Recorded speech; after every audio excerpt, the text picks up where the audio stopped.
And I said, see it in your mind, trust that,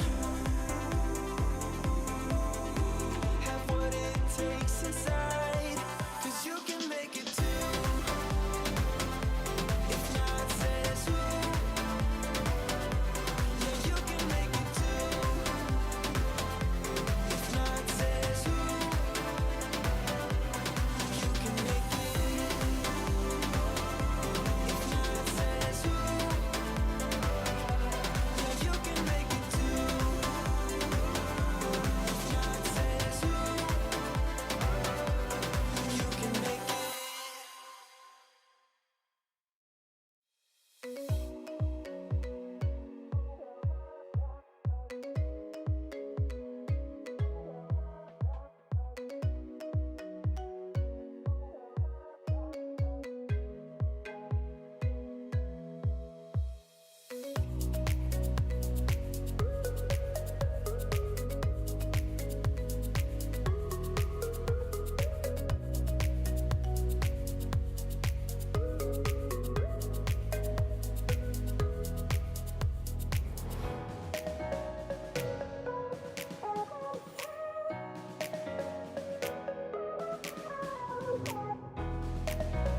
Every time that my mind slip, I just see my past life.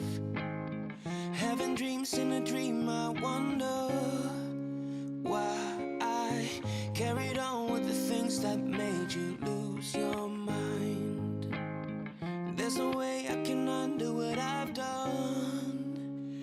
Can we be strangers again? Start fresh like a morning.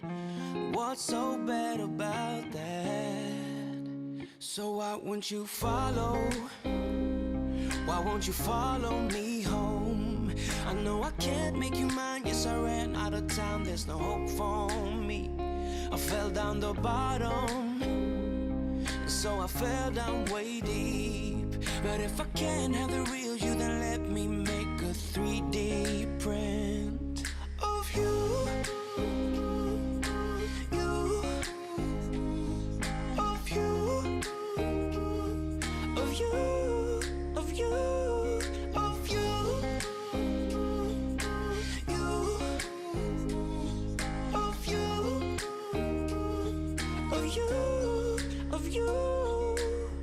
All my friends keep on saying that I'm better off alone. They don't know what it feels like, but I do. So you faded out while I was too damn obsessed with myself. Wanna hit the reverse on what's broken. Can we be strangers again? Start fresh like a morning. But what's so bad about that? So why won't you follow? Why won't you follow me home? I know I can't make you mine. Yes, I ran out of town. There's no hope for me.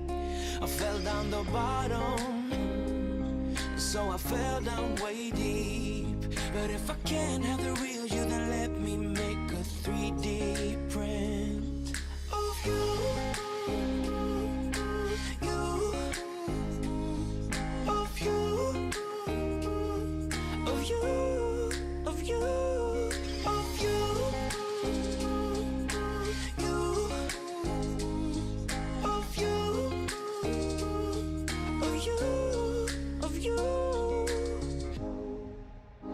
I shoot in the dark, so I miss my target. It's the time to move on, but I cannot. I shoot in the dark, so I miss my target. It's the time to move on, you know. So why won't you follow? Why won't you follow me home? I know I can't make you mine. Yes, I ran out of town. There's no hope for me. I fell down the bottom, so I fell down way deep. But if I can't have the real you, then let me make a 3D print of you.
Alright.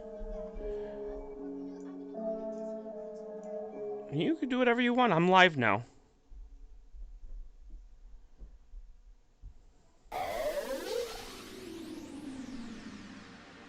There we go.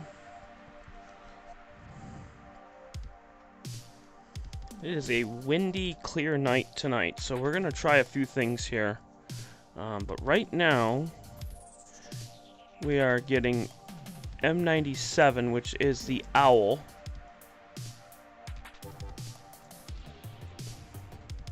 Looks like we're just slightly, and I mean oh so slightly out of focus here.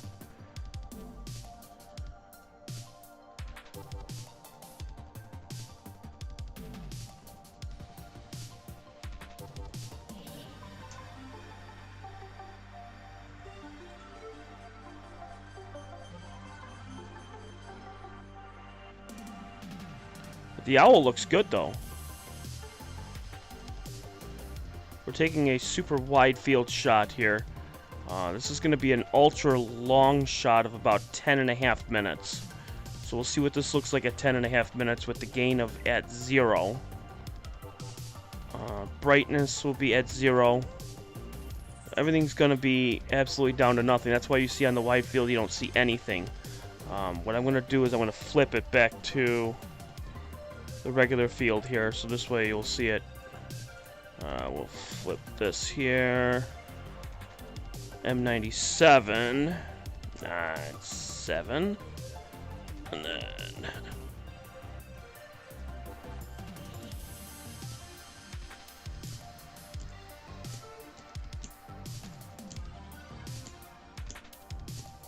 there we go. That's a little bit easier.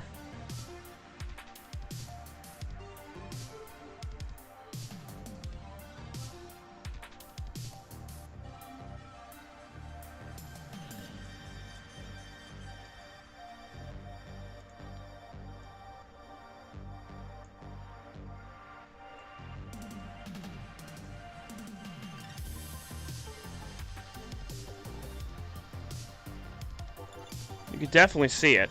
And it looks like it's just a slight, and I mean a hair off in focus.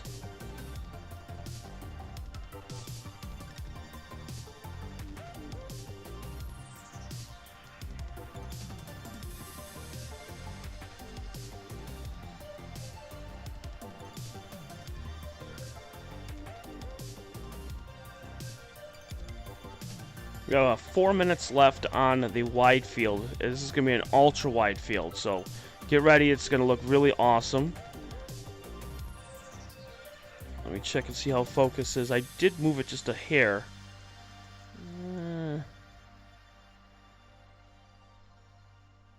It's off by just a slight bit.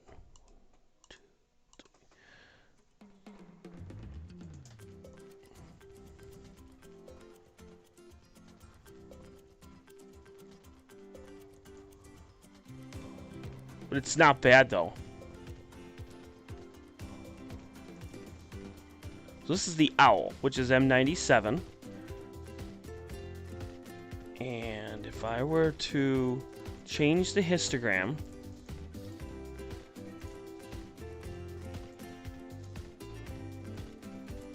there you go. So you can see the two eyes, which is really cool. And M108 is in this too, so if I were to zoom this out... Actually, let me go... There we go. There you go. So you got M97 and M108. M108 is on the right-hand side. And if I were to take the histogram here...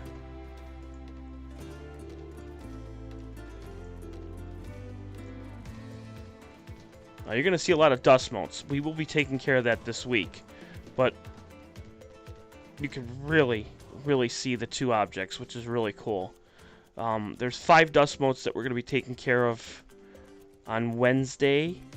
Where I'm going to be spraying it and getting rid of it. So you got 1, 2, 3, 4.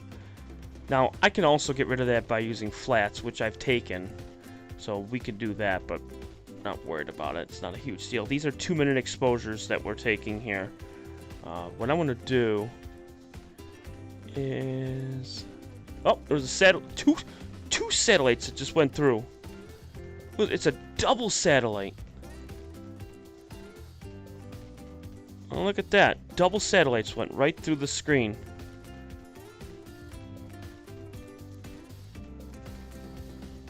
Let me see if I can find the name of those satellites here.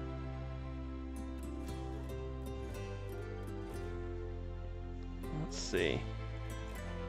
Because what I can do is I can use the curves and then you'll see. It'll be a define. That's awesome. The double satellite.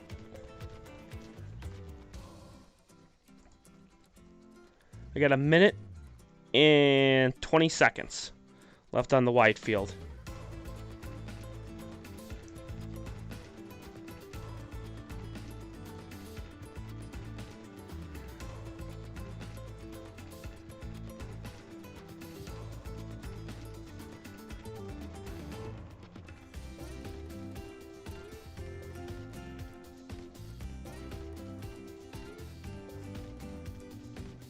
Oh, there's one of them.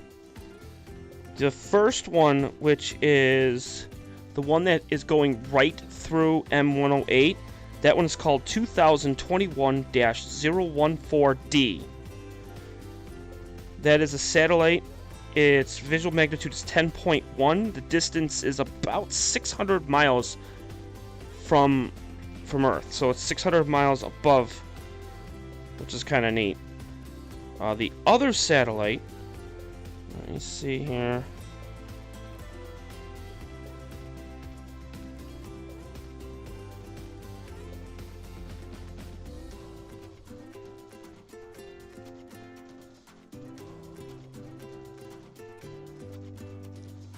The other satellite's name is Global Star M64, and that is an 11th magnitude.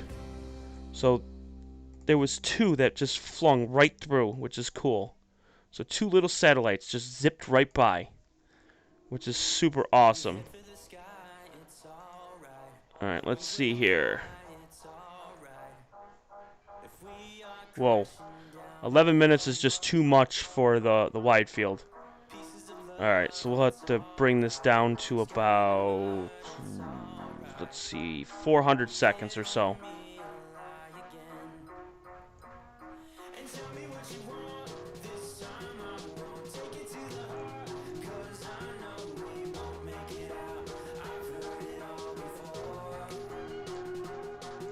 And we'll have to take it down to a 6-minute exposure, unfortunately, for the wide field.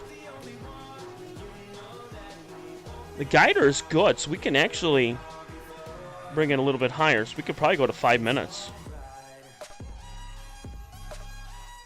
Let's try a 5-minute exposure on this. Even though it's windy outside, I think it's been pretty good. It's carried pretty neat here.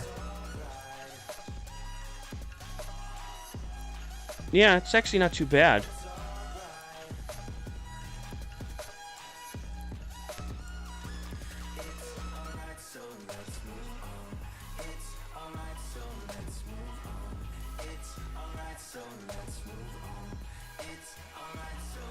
And of course you have the information up at the top too, which is nice. What I want to do is, there we go. So that way you can see the filter. It's a luminance filter. So we're going to shoot this at 5 minutes at a gain of 6.93. Who did you run into last night?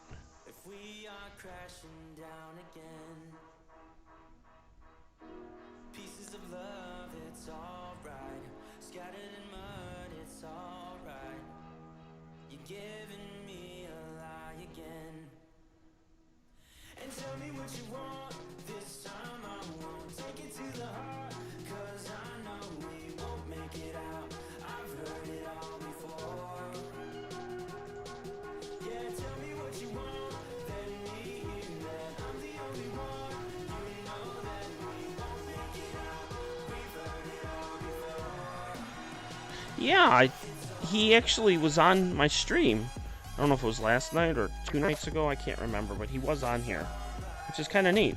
It was kind of neat to see him back on, which is awesome.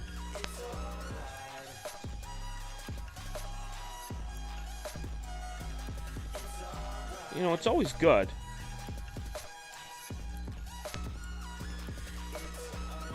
Yeah, I was actually on. I streamed a little bit. I streamed for about 2 hours last night.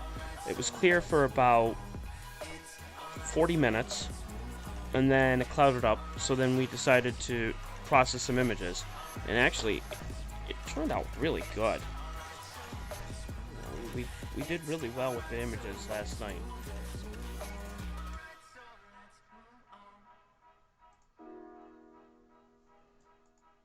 Alright, so we're halfway through the image here.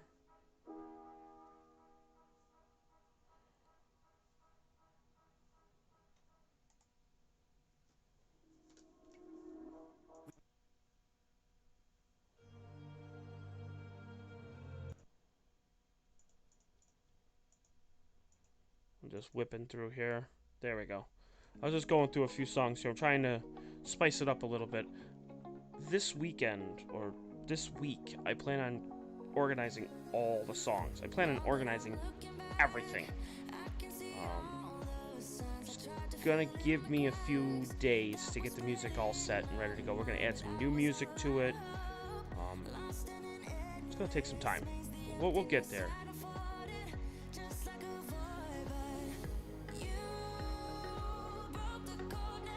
Yes, I was so busy last night watching and monitoring severe weather out in Texas. I heard about the weather. And then Denver's getting, like, pounded with snow, too, on top of that. This is crazy.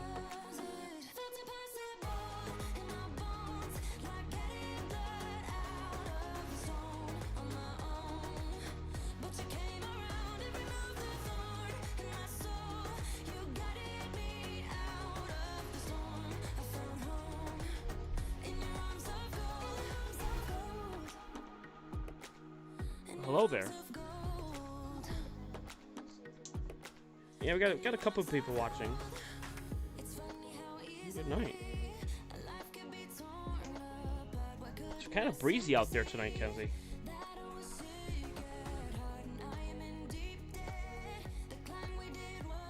About 1 minute left on both the wide field and the regular camera.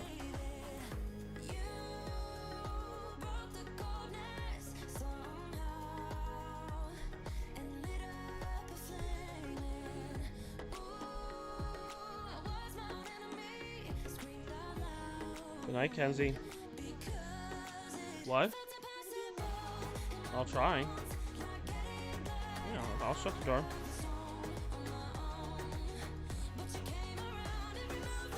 Can't make any guarantees. I'm just naturally loud.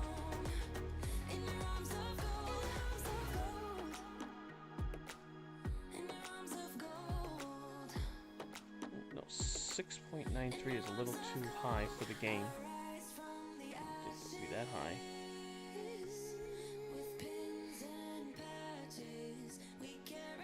Still pretty good though.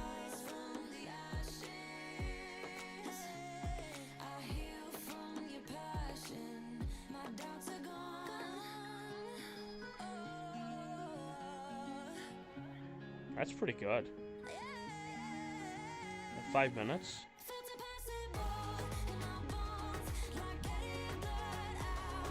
I'm pretty impressed with that.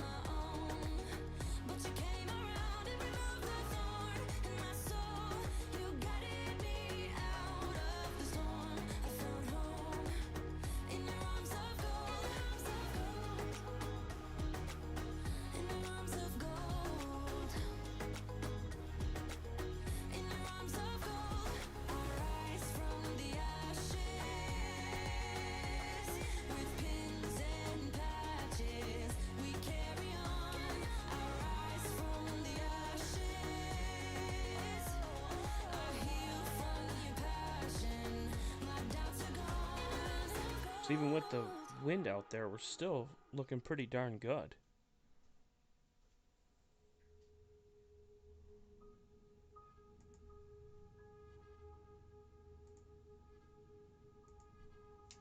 Alright, let's take a look. We got the wide field done. Let me see if I can get the wide field set up here. Let's see here.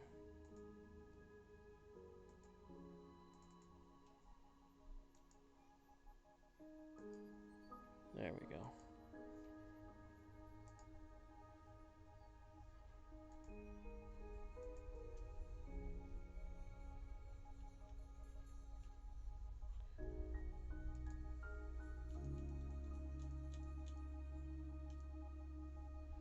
There we go, wide field set.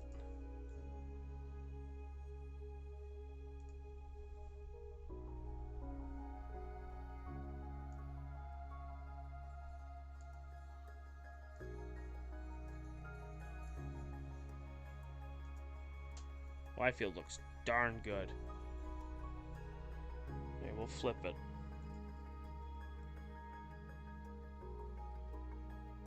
There we go.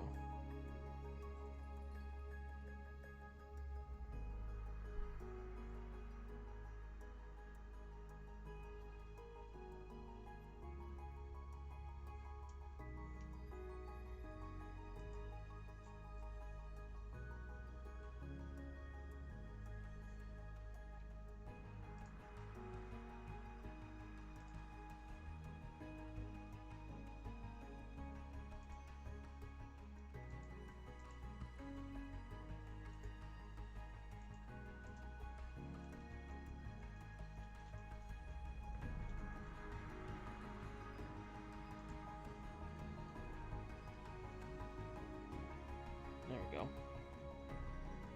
We got the owl right in view.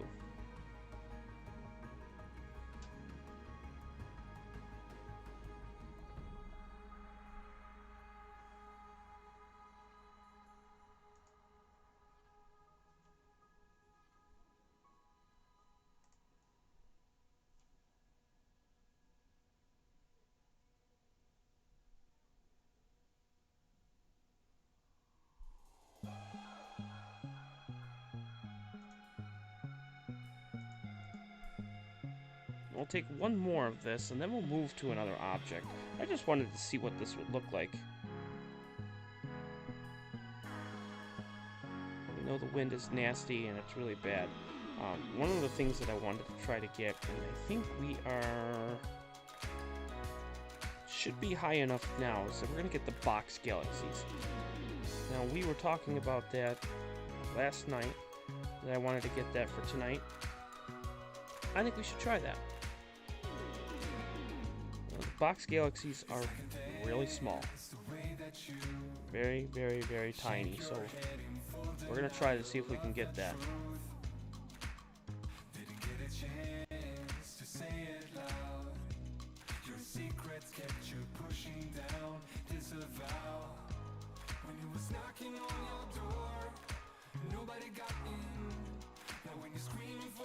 Alright, so that image is done.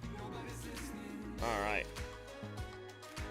We got about 12 or 13 minutes of it, so that's nice. What we're gonna do, we'll get rid of this one. Get rid of this one, we don't need that one, that's gone. Get rid of this one, that's gone. Let's see. Dear old friend, come to push you to the bitter end. And it's a repeat, echo loop. Wanna cut it out, the tide is turning back at you. When he was knocking on your door, nobody got in. Now when you're screaming for a hand, nobody's listening.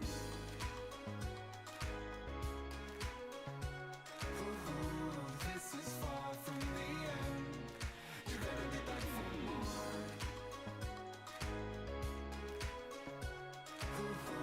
This is far from the end. Alright, so that's all done there. So this is M97 save.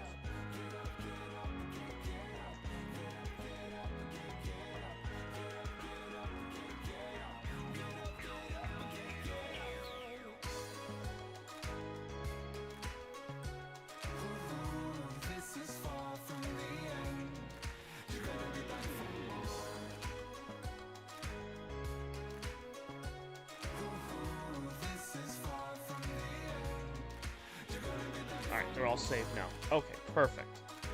Okie dokie. So now we're going to move this to the box galaxy. So we're going to stop the guider. Let the challenge begin. We got to start with something easy. M97. That's easy. Now let's try to find this. There we go.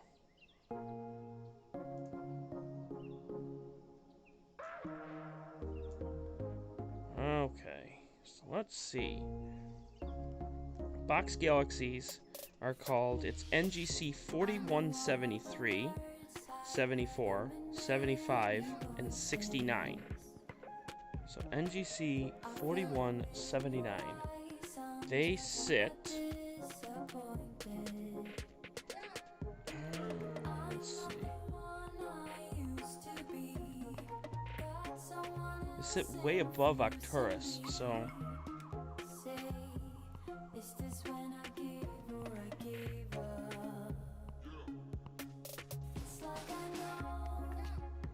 Here's M3.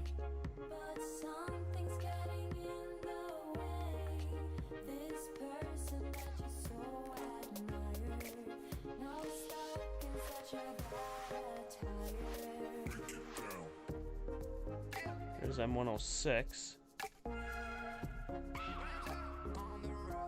Alright, so it should be right in here. I don't think it's gonna show up, is it? Let me type it in.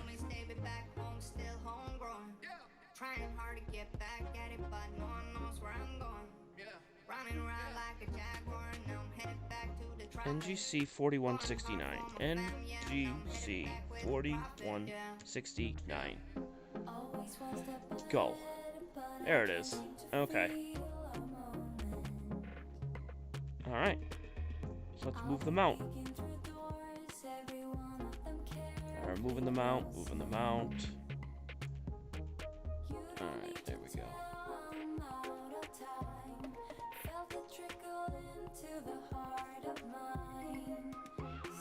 Alright, now we're gonna move it back this way.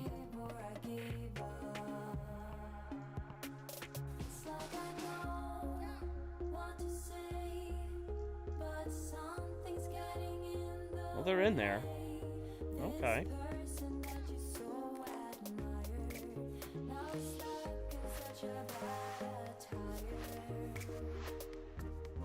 Alright, it should be right there.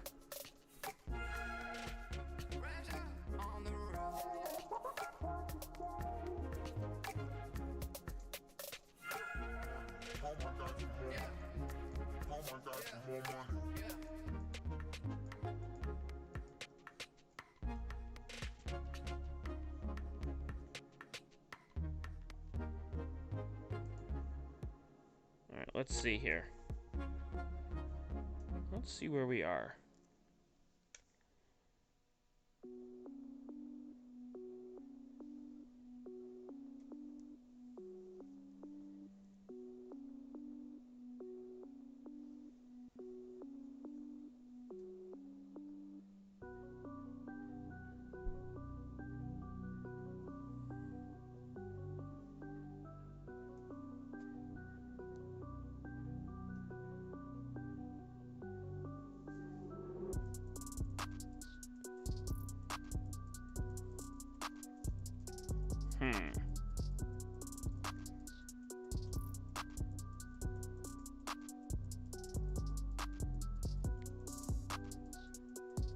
The question is are we in the right spot?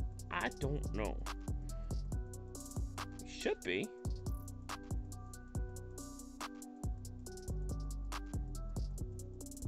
Yeah, there's the double star there. There's that star there. There's that bright star there. That's perfect. Okay, there's those two stars. There's that star there. There's that one there. Okay, that star there.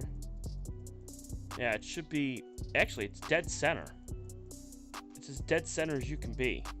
That's perfect. Alright, so we're going to take a long exposure here. Alright, box galaxies are right in the center of view. So that's perfecto. Great.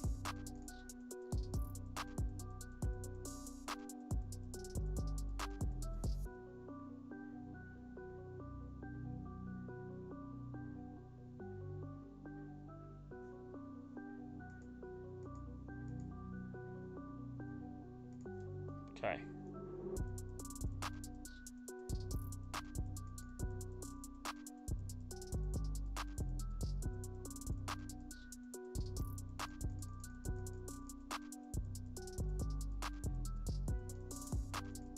And we're going to take 5-minute exposures. But we got it. We got the box galaxies right in view.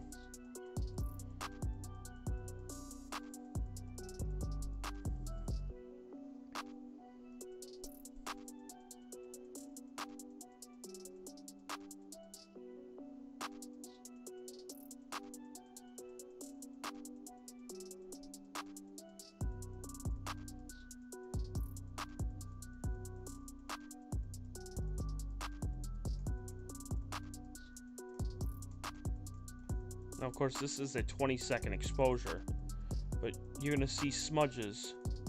Again, they're just smudges right now anyways, but we'll see it here. So it's going to be box. If I could spell.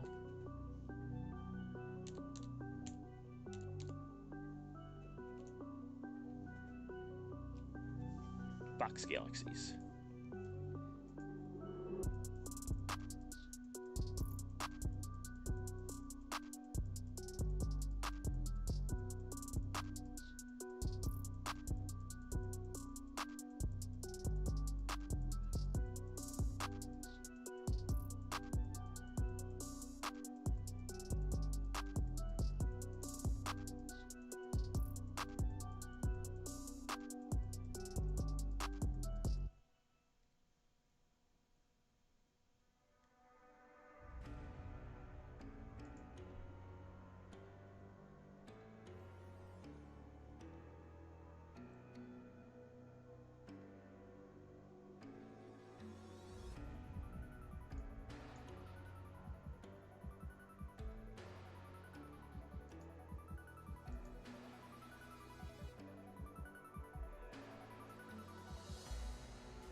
So there they are. So there's your box galaxy right there. So there, you're looking at a 12.9 magnitude galaxy, and there's 4 of them. So as I said, there's NGC 4169, 4173, 4175, and 4174.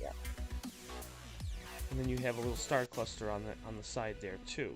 So quite a bit of information there, which is awesome. And in about 2 minutes, we're going to see what we got with a 5-minute exposure. You're going to see a lot with it being only 12 magnitude. 17, you're not going to see much.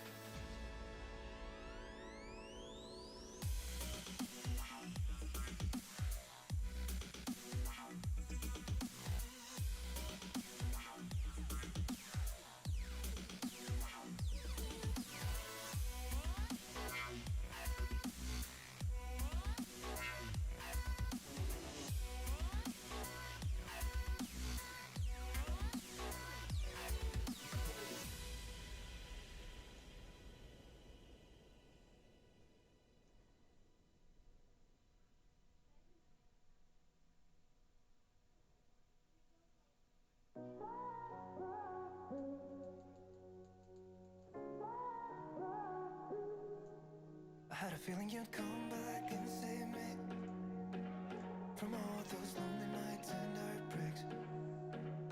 And I feel misplaced without you. Why don't we go back to, why don't we go back to, never wanted to end it like we did. I guess shit happens for a reason, but it's like something feels different from back then. Why don't we go back to, why don't we go back to, honestly I'm open wide. There we go. I don't feel like waking up. Alright, so we got 30, about 25 seconds. Oh, Joanne's coming in. Nice. Very nice. Why don't we go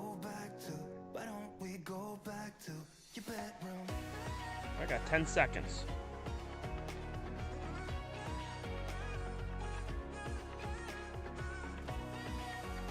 We should be able to see this really well.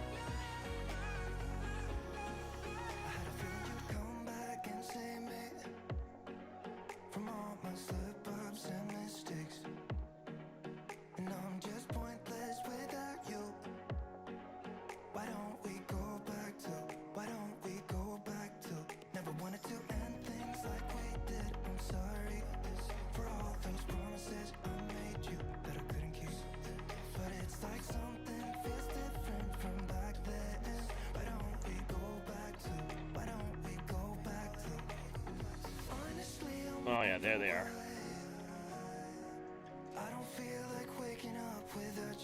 Hello there, Joanne.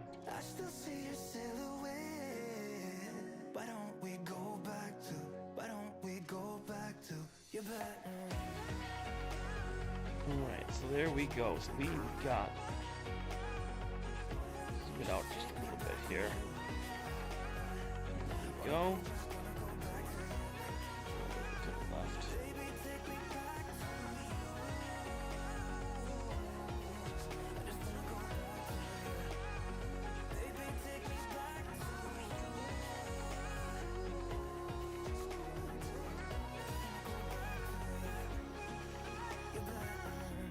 Yeah, Dave is doing his own stream right now. He actually is doing a 30-hour mega stream of his snowstorm out in Denver. So it is really snowing hard where he is. So yeah.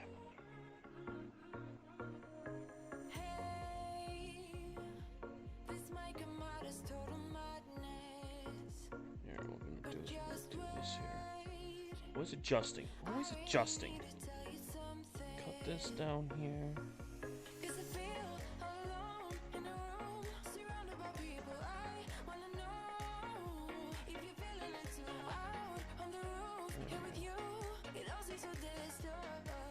Got the Big Dipper in there, which is nice. So that's a 5-minute exposure on that. And then we have the 5-minute exposure. So let's see.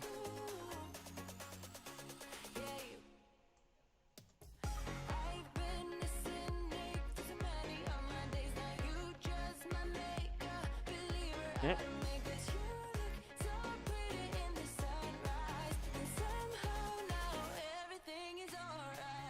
You can definitely see the box galaxies.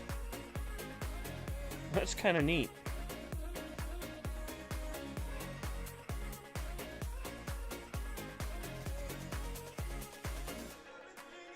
Alright, so if you're gonna see... Now, if you're looking at this, okay, so you see the 2 slits, okay, they're up on the top there, alright? That one on the top left is NGC 4175. That is a 14th magnitude galaxy. That one that is sitting up at the top left. So if you were to think of it as a box, okay, so you have 4 of them. Kind of look like eyebrows. If you kind of think about it, you have 2 that look like eyebrows, and then 2 below that. Those are your 4 galaxies right there. And you have 2 stars below that. But the 2 slits that look like eyebrows, again, is a 14th, 4175. What I can actually do, we have 5 minutes before the next image comes up. So what I can do is this. Here. I'll do you guys one better. NGC 4175. Okay.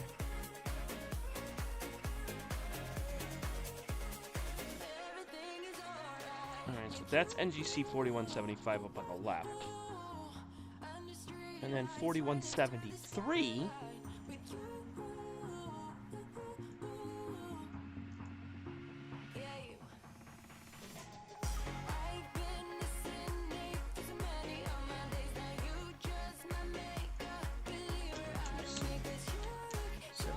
73.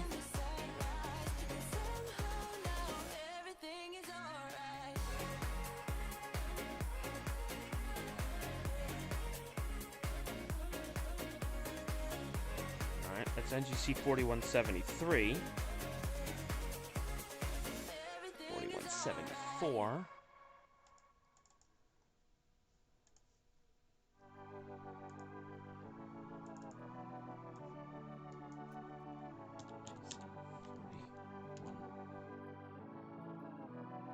Well, the next image is done. That's alright. I'm just finishing it up here.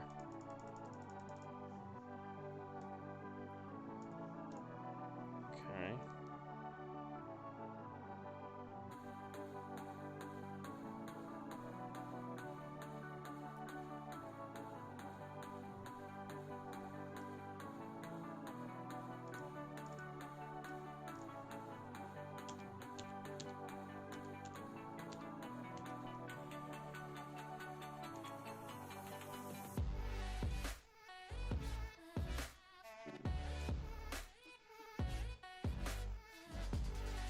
Oh, I will. I will. Give me 1 second. I will.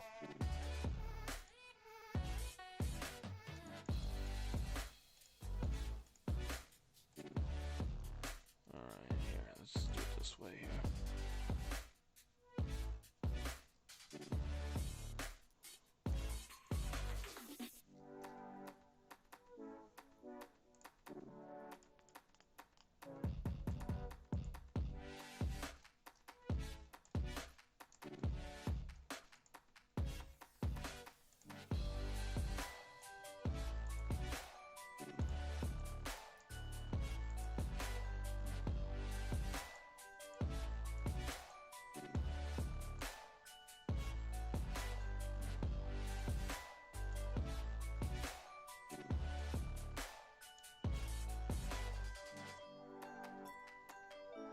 There we go. Alright, so now, what I want to do is I'm going to take this, adjust it, and I will bring it to full size. Give me 1 second here. I just want to show everyone what it looks like here.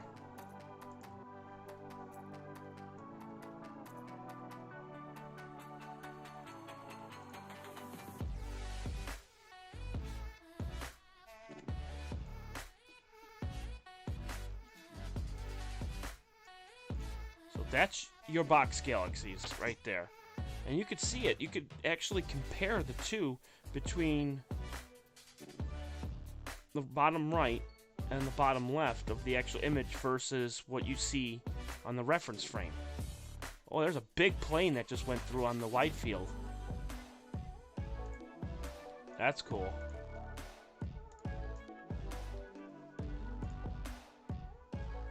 Wide field, look at that. That's so cool.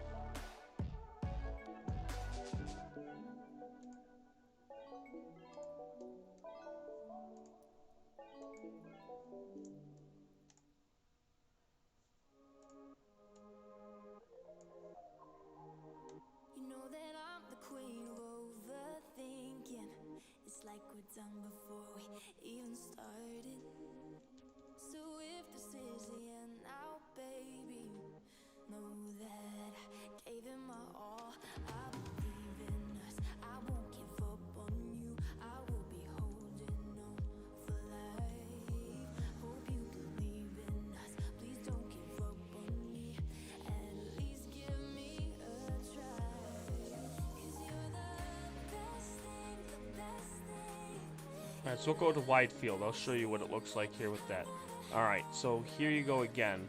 So actually, here's what I can do. Okay, I'll do you guys one better here. Here.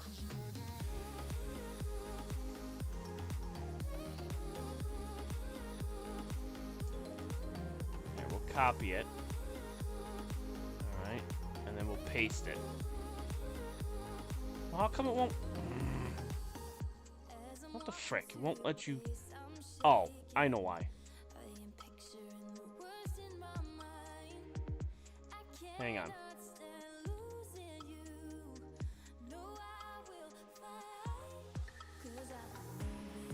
I want to group these. Ah. That's what I want to do. Copy. Oh, what the heck? It didn't work.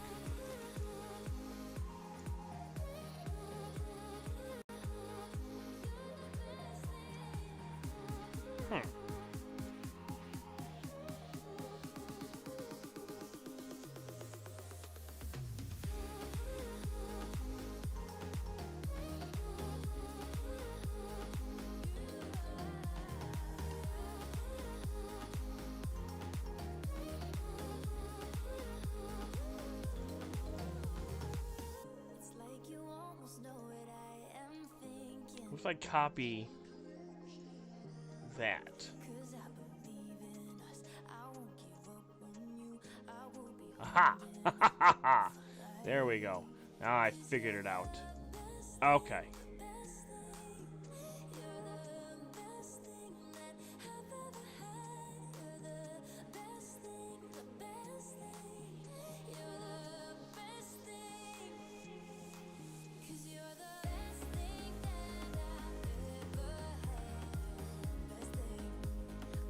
There we go. Now we got the wide field. Yes! We figured it out. Ooh, yeah, we figured it out.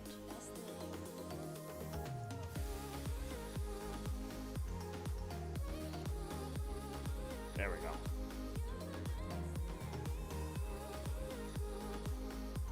There we go. So there's your box galaxies. Oh, excuse me, I burped.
Oh, I forgot to change that on there. Whoops.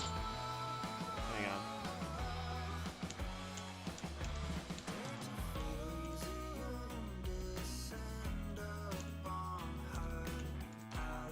There we go.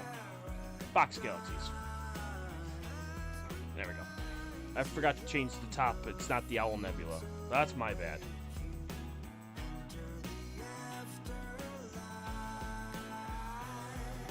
Yeah, and Kim, what the best part about it is that you can see the name of each song and who sings it. So this way you can, you know, do research and pull it up, which is really cool. Then I can tell you the next songs that are coming up, or the songs we've played. So if there's a song that we played and you missed it, you're like, oh man, what was the name of that song I just saw? Let me know. And then I can pull it up. I can be like, yeah, it was the name of this song. So it's pretty easy.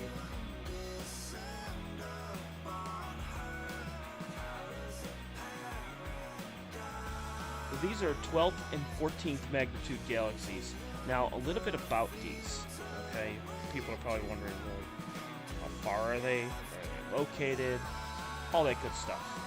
So, names of these galaxies are technically called either box galaxies or aka the box, which means it makes a box, or a figure.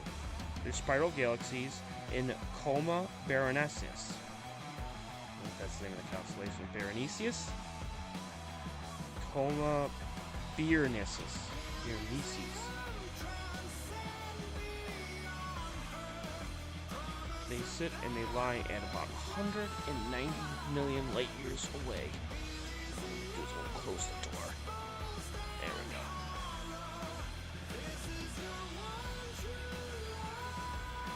So 190 million light years away. Next image is done.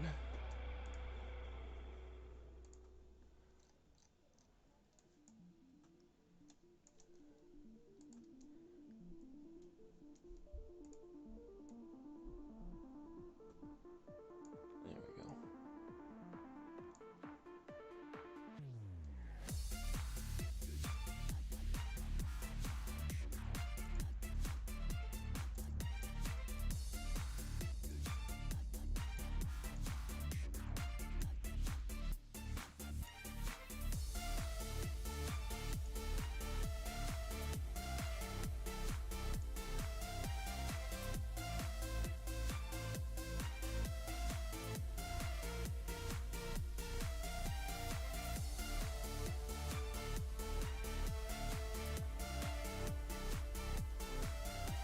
There we go.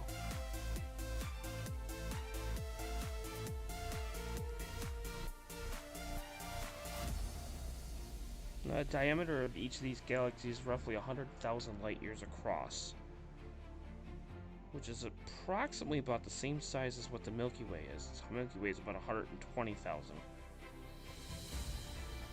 What did you send me? Sent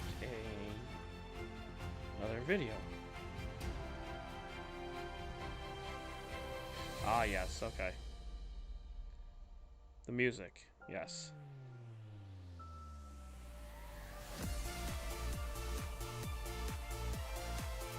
And actually, the guy that sang that song actually is part of another band that I was putting in here too. So, which is kind of neat.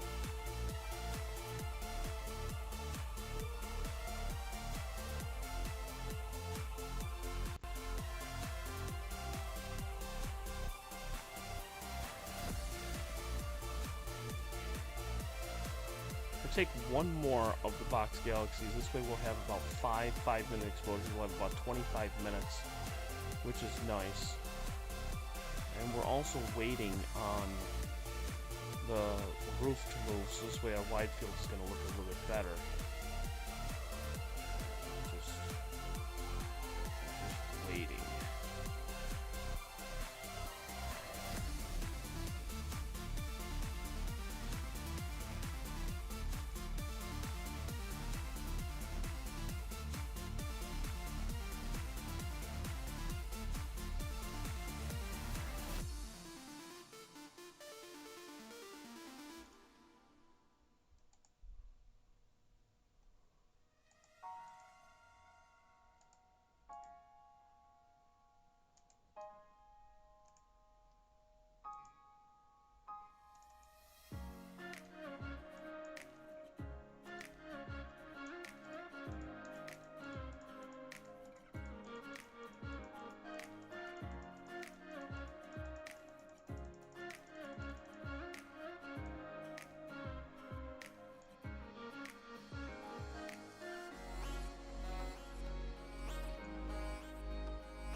Oh, there it is. That's what I'm looking for.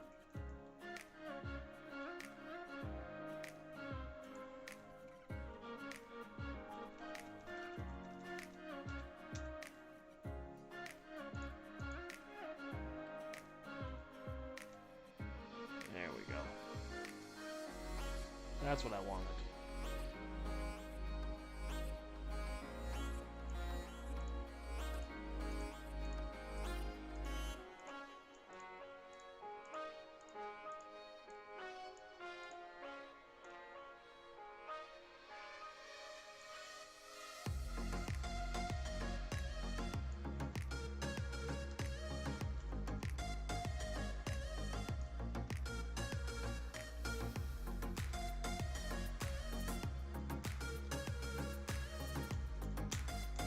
There we go. Alright, let's see here. Filters.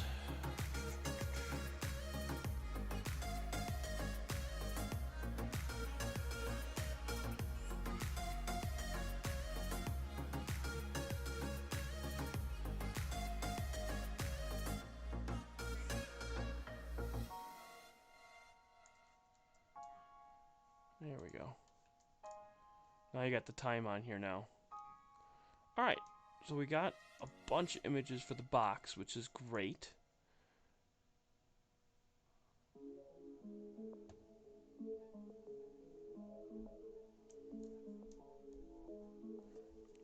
Now let's move to the next object that we wanted to do. This one's going to be a little bit tougher, but not impossible.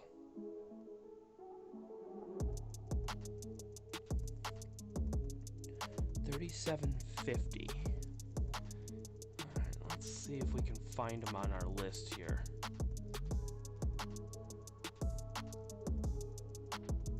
Let's see.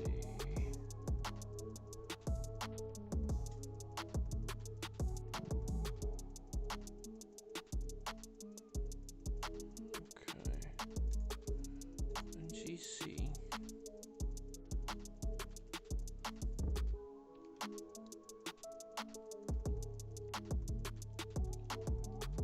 $7.50. Alright, there they are, right there. Alright, so it's not too far. It's a hop, skip, and a jump.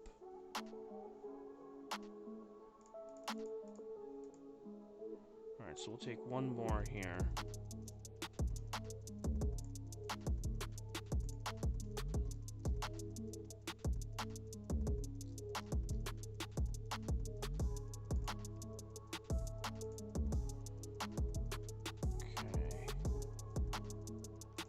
Back to wide field here.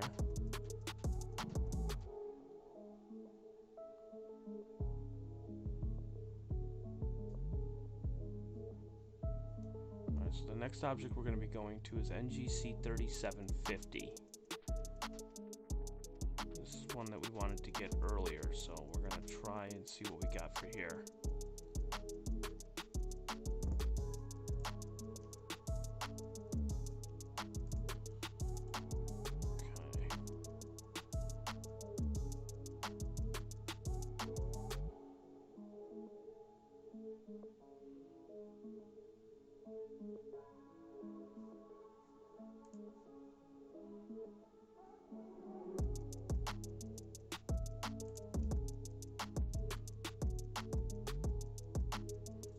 Cloudy where you are? Darn.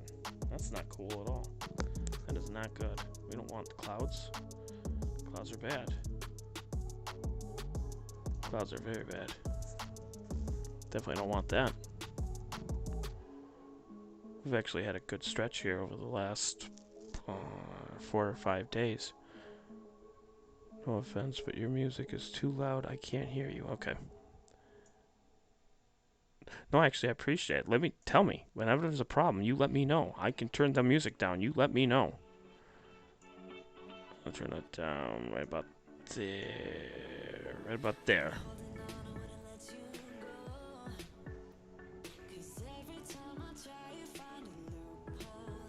You know, I can jam out to the music, but sometimes you gotta jam it out too loud and then you can't hear me.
Alright, so now that's done. So what we're going to do now is we're going to move over to stop the guider. And then we're going to move the mount. Alright. We're just going to do a hop, skip, and a jump, really, is all it is.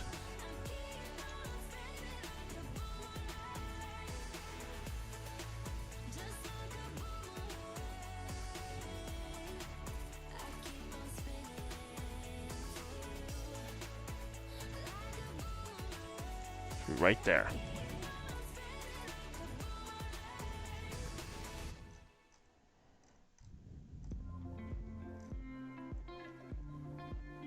Alright, so this is actually called, this is crazy, this one's called Copeland's Septet. And then what I want to do is I want to change it in there.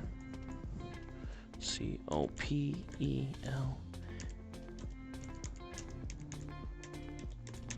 There we go. Copeland Septet. Oh my god, I can't... Oh, I did spell it right. Okay, good. I thought I was about to say.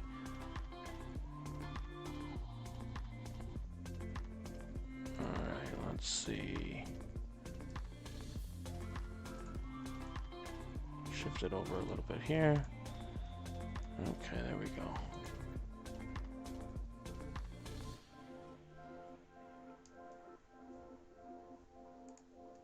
I'm going to turn on the guider. Some good stars. Some great stars. I fixed this guider big time, so we're doing great. Alright, let's see where we are. We're going to take a 20-second exposure here. A 20 gain. Just to see where we are, and while I'm doing that, we're gonna save it. Batch save. Then we're gonna just save it as box.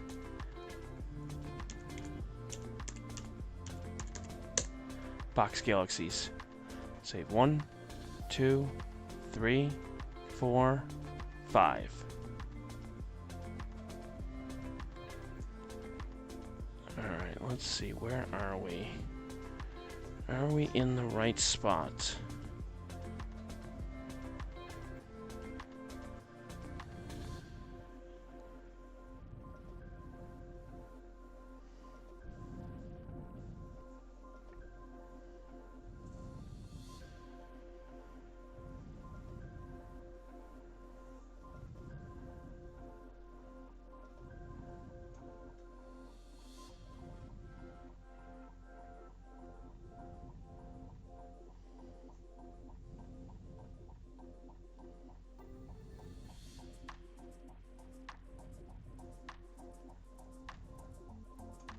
Yeah, I think we need to go up a little bit. Yeah.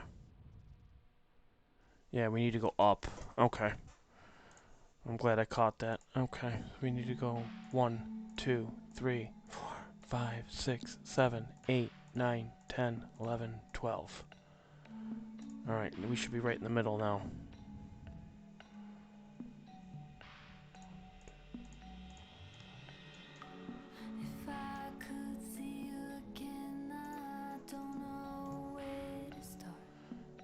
Okay, I know exactly where it is, so now I just want to see if I can move it up.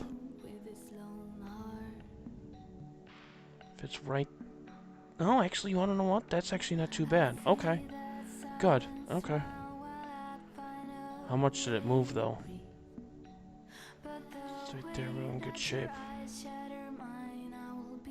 Oh, I'll take that. Okay. I'll take that all day long. Okay, cool. Alright, perfect.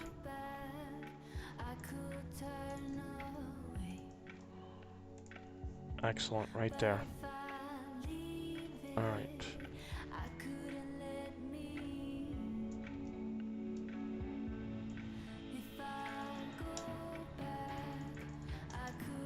Perfect. Right there.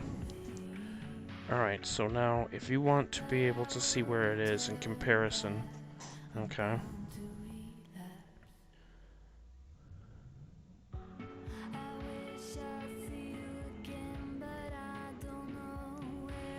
There's those stars there. Okay. Alright, so they are gonna be right in here. Granted, this is before the guider.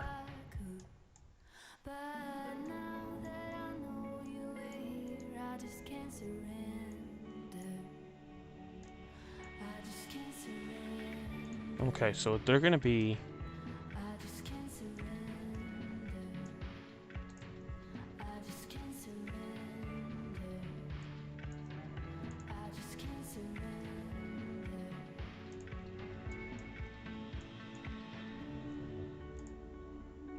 Alright, so you can see some, like, fuzzy dots, and that's where they're gonna be.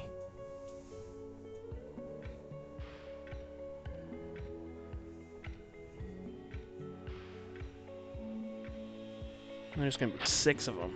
And then there's one straggling, so you're gonna see 7. Septet means 7.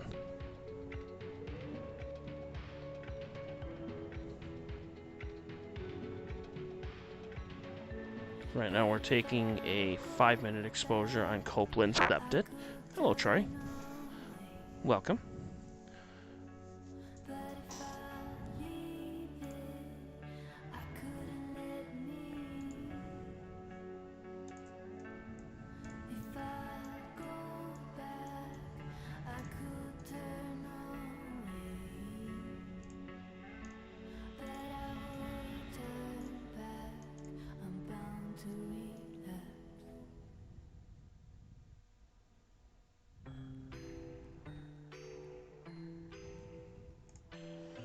You're going to see 1, 2, 3, 4, 5, 6, 7. So there's going to be 7 that's going to create like a question mark right in this area right here.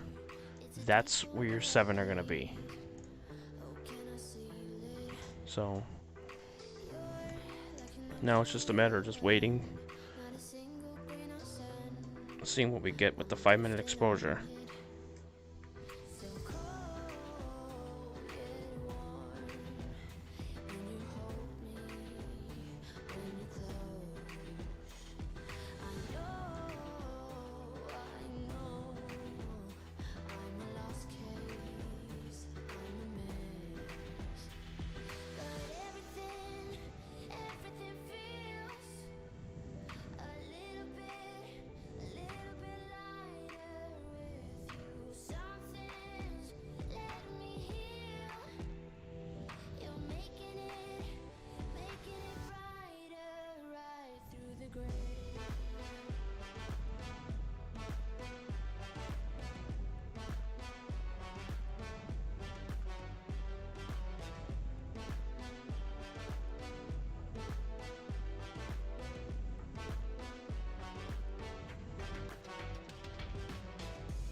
Oh, I forgot to hit the guider. Oh, shoot.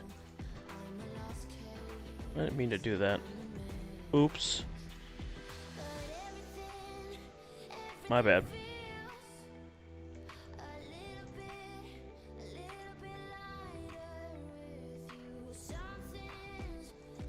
I thought I hit guide.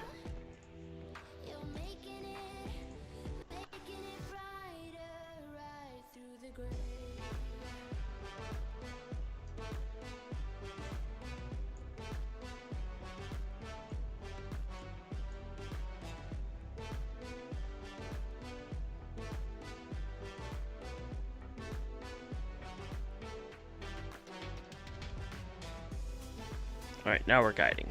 Oopsie. That was my bad. I didn't even know I forgot we weren't guiding.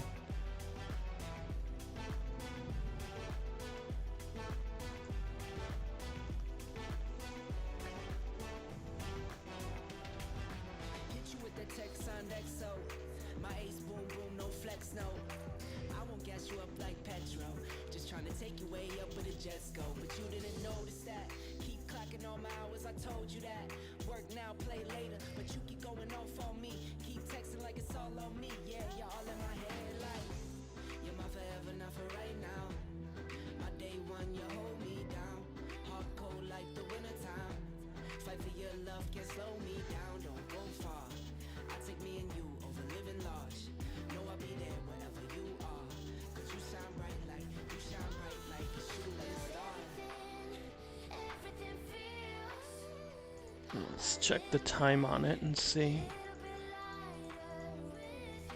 Okay, there we go. We have about 3.5 minutes.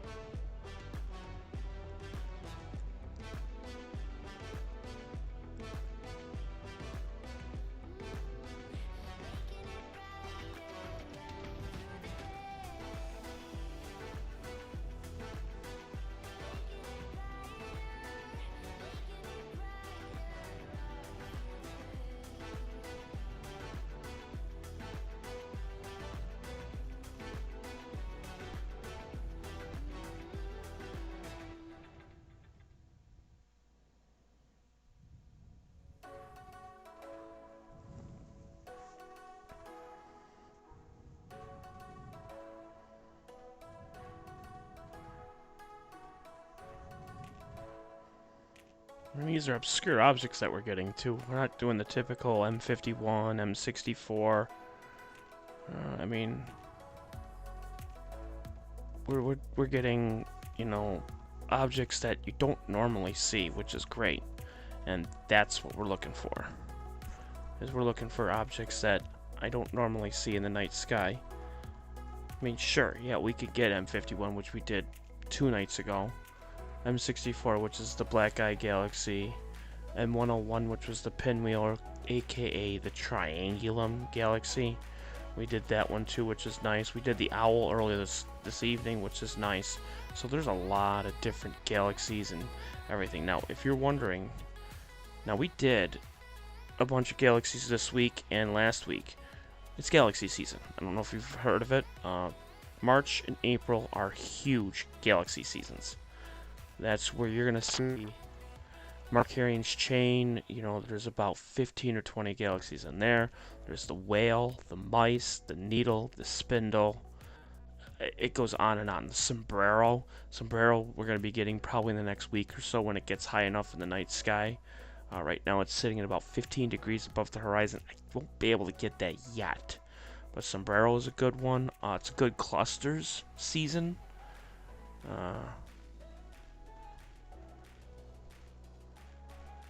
So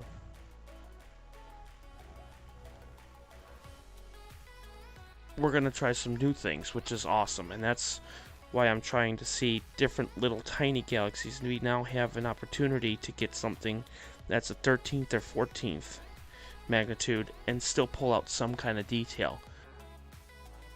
It's going to have more sensitivity, which is what I want. So with having more sensitivity, you get more detail.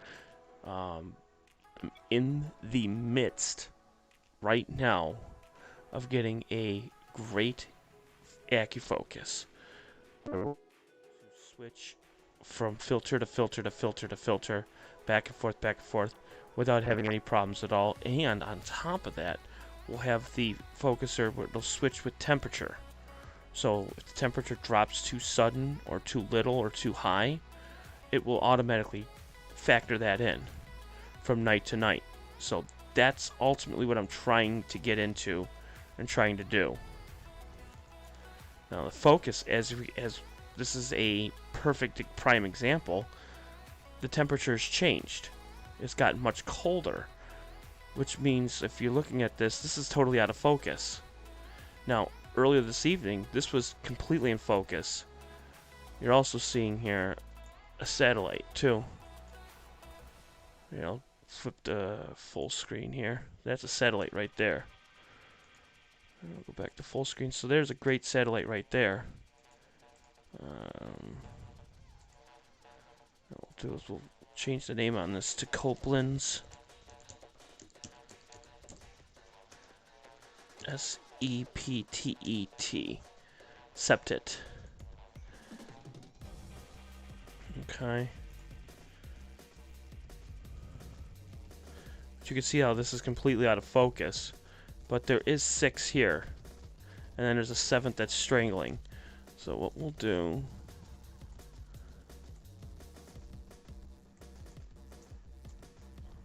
I think we'll still be able to see the galaxies anyways.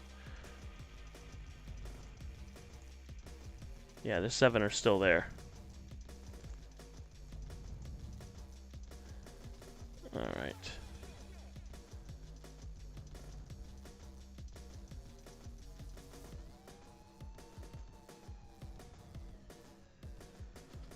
Here.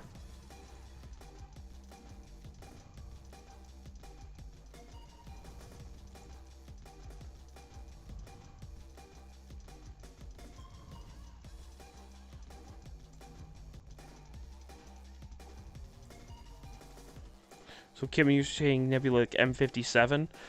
M57 is going to be a little tough right now, only because it's still pretty low in the horizon right now. So M57, not yet. Not yet. We're almost there for M57. M57 sits right where Vega is. Vega's not even up yet. Vega rises at... Vega rises just shortly after 11:30. Which means you won't see the Ring Nebula, which is M57. I won't be able to get it in view till about like 3:30 a.m. So this is a summer object.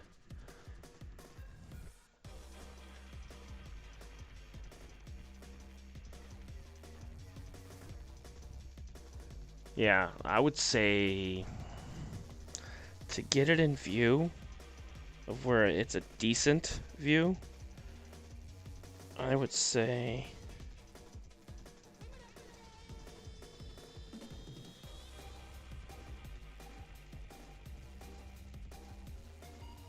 right around Memorial Day. Memorial Day weekend is where I'd be able to get it at a pretty decent time between 11 and 11:30. Now, we could probably get it towards the end of April at like 1 a.m. if we really wanted to.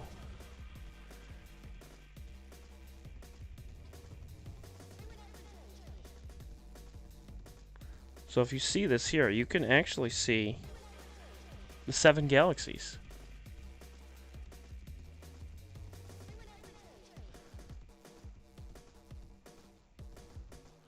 And I'll label them too.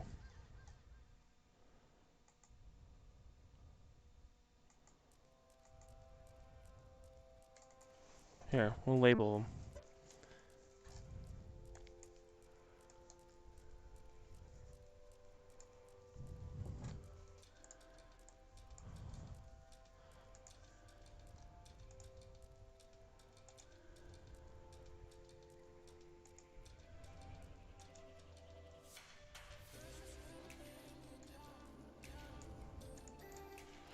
NGC 3748. And we'll be able to group these and stuff too and everything.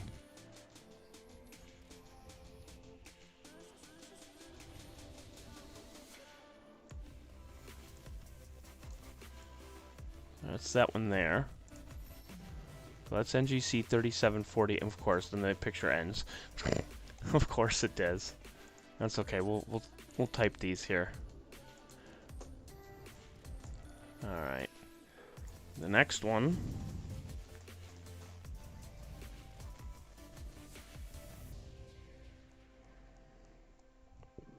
Oh, excuse me.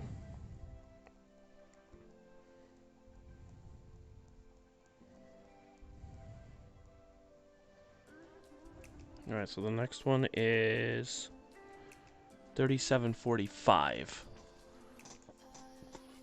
Okay.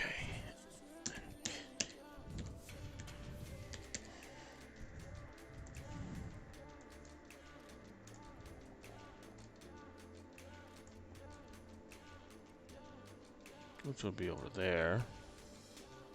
And then NGC 3746.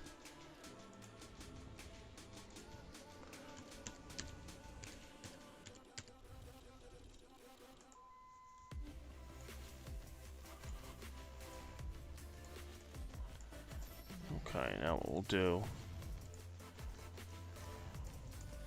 Yeah, it's just barely out of focus. I wonder if I can fix that. 1, 2, 3, 4, 5, 6. Focus should be fixed now. Of course, naturally, yeah, that drops. That's fine. There we go.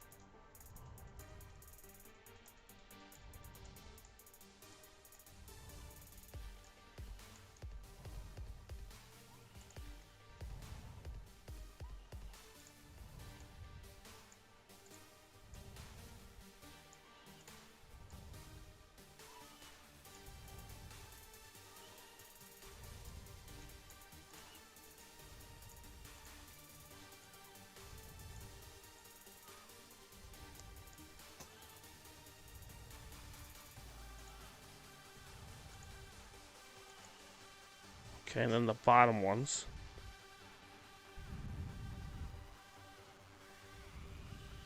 NGC 3754.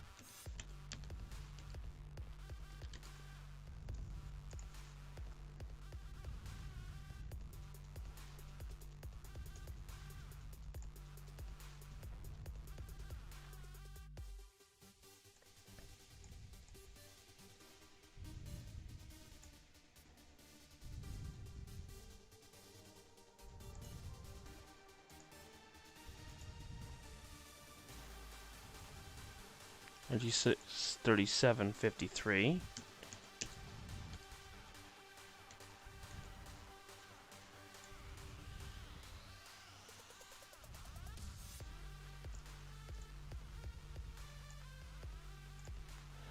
Hey, Andy.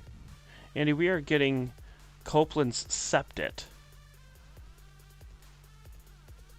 And we are labeling it for you to make it easy. This way you know exactly what it is.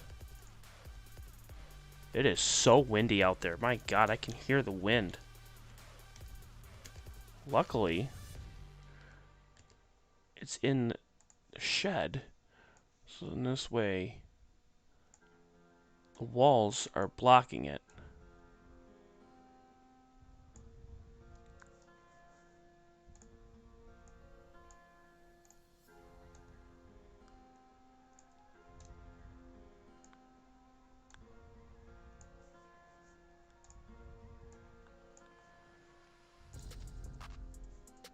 And then finally, the bottom one at the galaxies is 3751.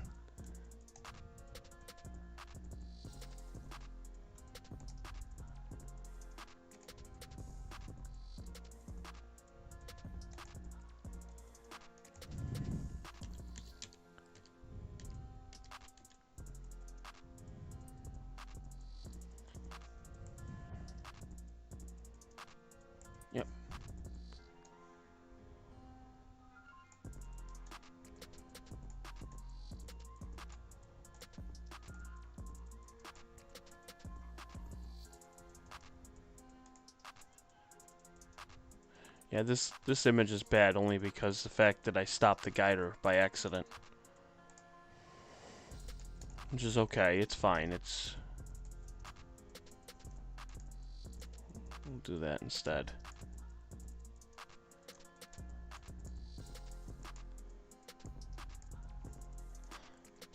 But it looks like it's fine with the guider and then also the focus, so we'll see. I think we might be okay.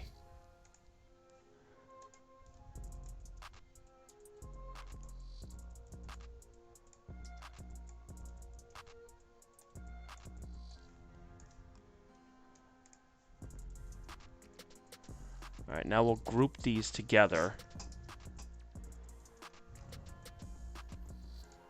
2, 3, 4.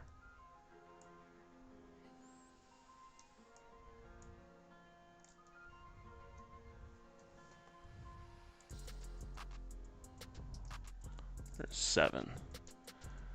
Okay. Group.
There you go. How's that?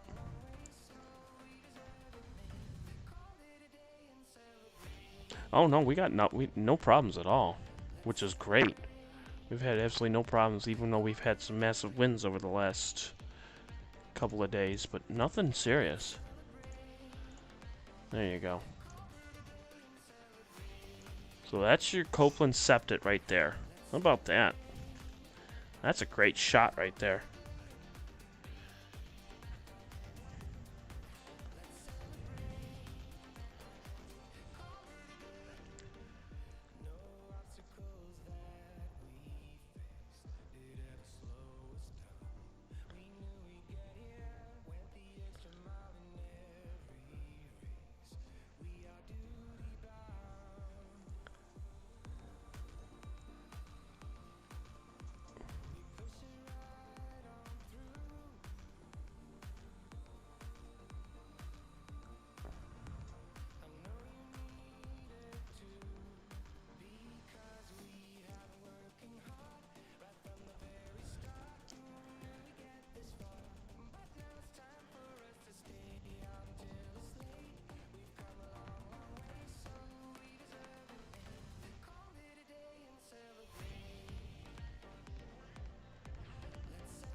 See what this next image looks like here. Hopefully the focus is going to be a little bit better. We're just off by just a hair. Just a slight hair. I just need to just adjust it.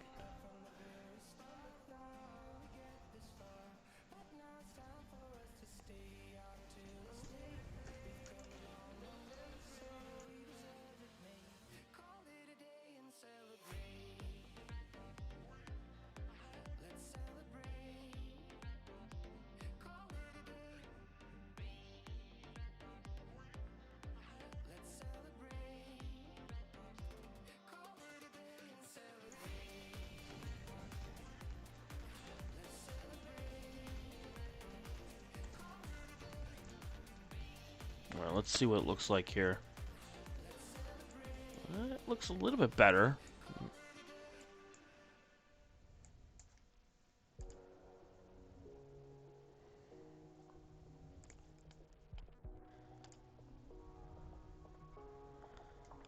It's got to go to the left. Right there.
There you go. That's perfect. You can really see all 7 galaxies. There you go. That's fantastic.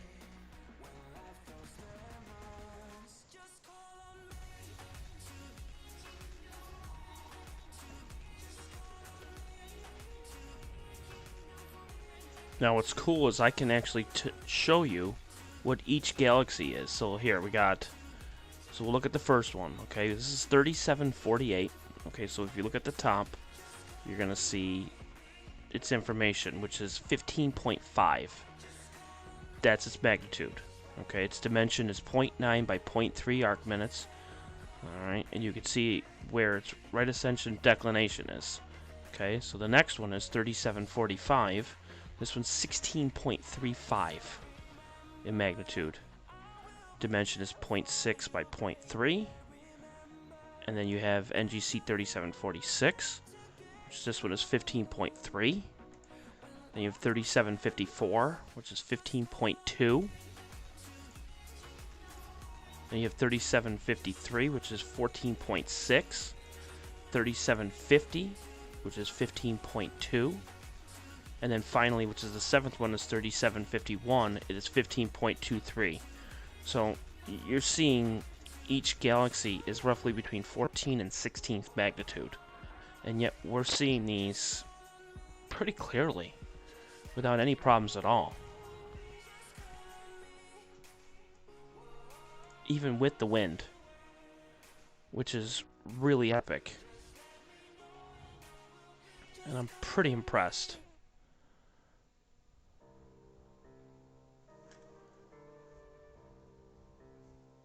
Which means we can pretty much get anything when it comes to small galaxy. Now, will we get any detail? Probably not. Doubt it. Doubt we'll get any detail, but nonetheless.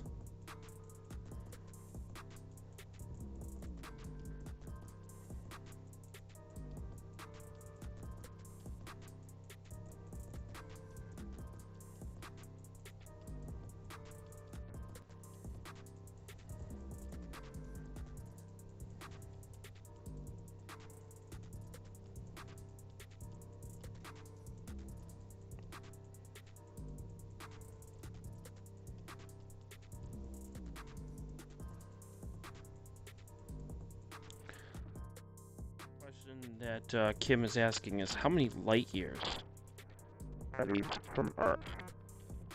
Well, so you have the first one, which is 3748. It's 420 million light years away.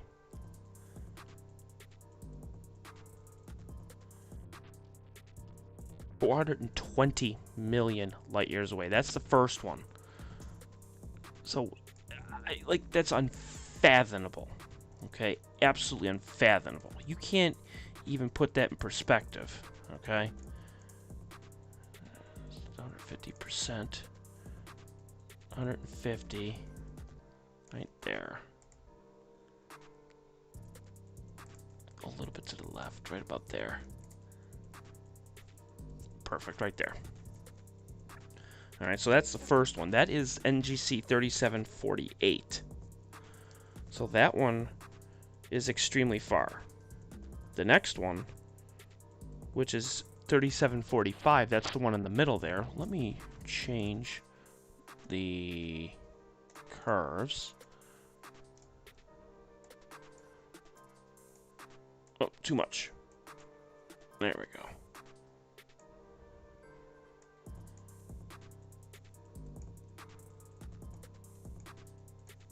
There we go. Alright, so that one in the middle, 3745, that one's 460 million light years away. Then 3746 is 430 million light years away. So those are those three on the right-hand side. The three that are in the middle, you have 3754, so that's the one on the bottom. That's 430. The other one's 420, that's the one in the middle. That's the long elongated one, which is 3753. And then 440 million is the one up at the top, 3750. And then the bottom one is 450. So they range anywhere between 420 and 460. 420 to 460. The beginning of time is out there. Yeah. So we're looking at something that is almost 500 million light years away. Which leads me to believe is how bright are these things? Copeland-Septon is a compact group of 7 galaxies of 14th to 15th magnitude. It was discovered by Ralph Copeland in 1874. The group is only 5 arc-minutes in size, and visually it's difficult to detect individual galaxies even through a large-sized telescope. Well, I did it. I don't know. I could detect. You could easily see the 7. I even labeled the damn things.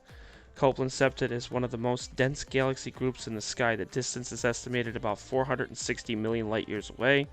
The group includes 3745, which we already know. We already read it all. I'm not going to say it again because we already know the 7. You can read it. Now, if you're questioning, you're like, well, what's that bright star up at the top left? What is that? What is that bright star? Well, that's an 8th magnitude star, if you can imagine.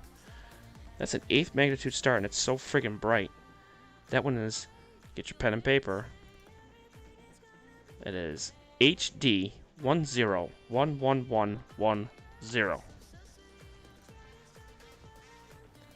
Haha, see, Kim, I beat you. Kim, I beat you. Ralph Copeland. I was getting to it. Well, we got it. So as bright as that star up at the top left is, you can't even see it with your naked eye. And yet it's the brightest thing in this image, which is crazy. It's crazy. It's absolutely crazy.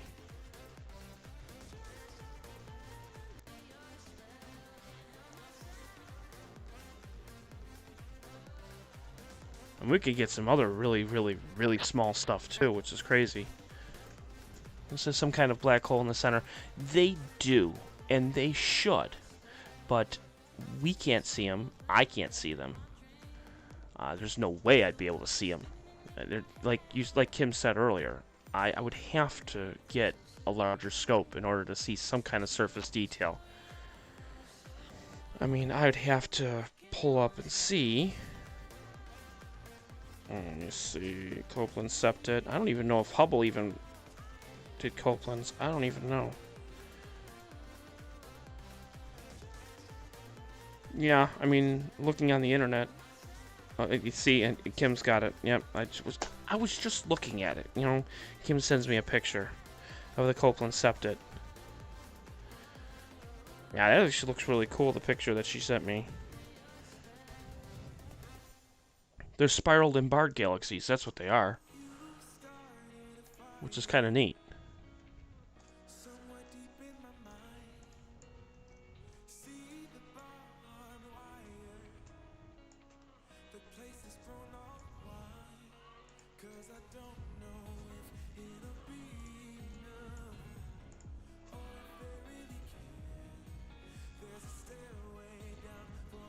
Alright, so that was the last image there for this part, because we took 5 of them.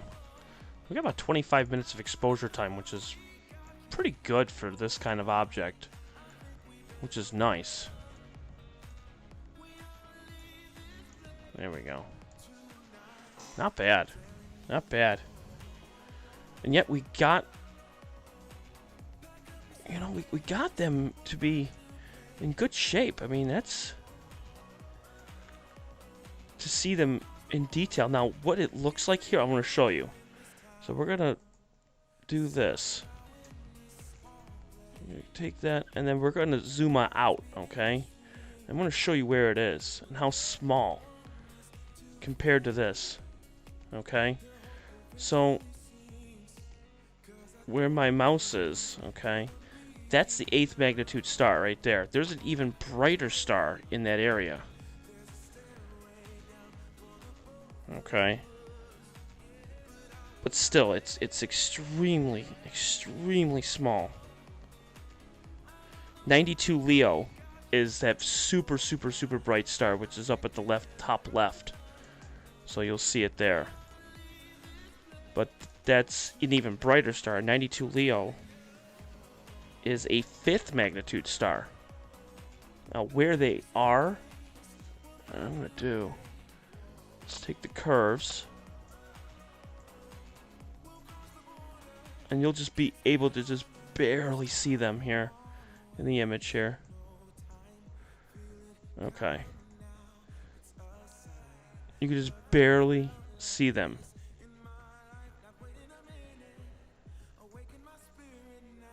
Right where my mouse is where the 7 are.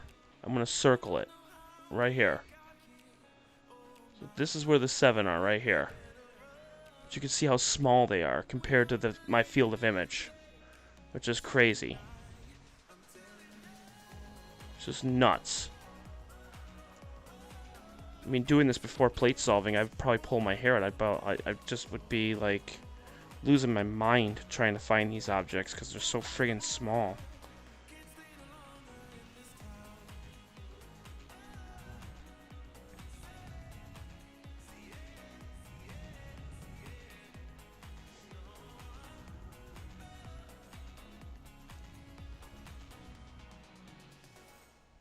Here, we can do another object here. So let's see. Let's put this here. Alright, so we're going to stop the image. We're going to save these. This way we don't lose them. And we're going to save them as septed. Save. So there's the first one, second one, third, fourth, fifth, 6th, 7th. Perfect. Alright, so we saved the 7, so now that's all set. Alright, and now we're going to move to the next object. So we're going to zoom out. And let's see. There's a couple of objects that I want to try.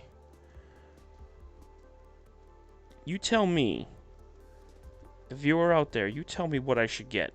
I'm going to leave it up to you guys. Okay? Either message me on Messenger, message me here right on YouTube. Doesn't matter. I want your input. What is the next object we should get? And I'm going to give you some options, okay? So here we go. Option 1. The Silver Needle Galaxy. So that's the first one. Second one. The Whale Galaxy. Okay. Number 3. The Mice Galaxies. And number 4, the Kidney Bean Galaxy. So there's 4 that we could choose from. We got Silver Needle, Whale, Mice, or Kidney.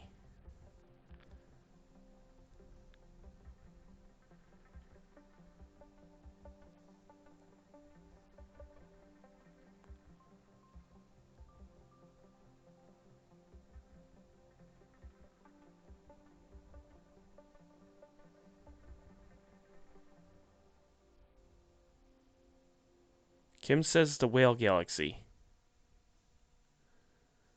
Does everybody agree?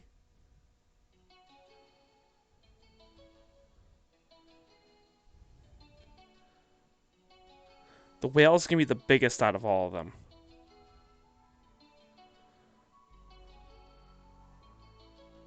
The smallest is going to be the kidney. Kim says, I want to see the Whale Galaxy.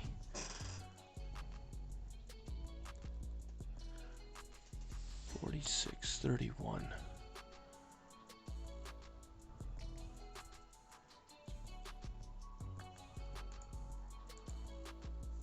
Oh, Kim, you're going to see it. I'm going to type it in. 4631. Go. There it is right there. Where is it in comparison to where we are? There we go. Perfect. All right, Kim. Let's see it. Here we go. We're going to stop the guider.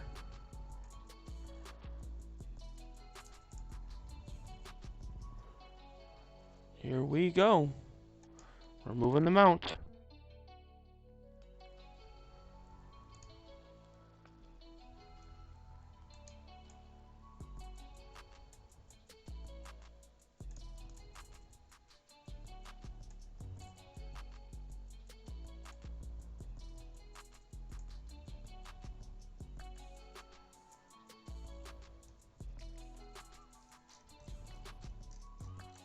All right. So 4631 is the Whale Galaxy.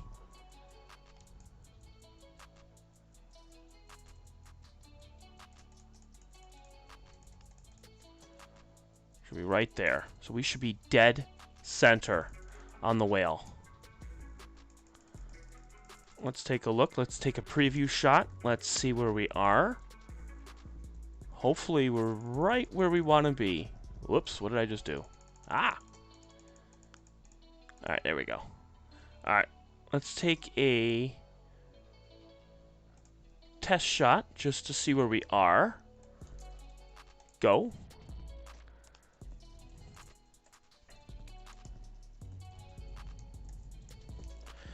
NGC 4631. And that is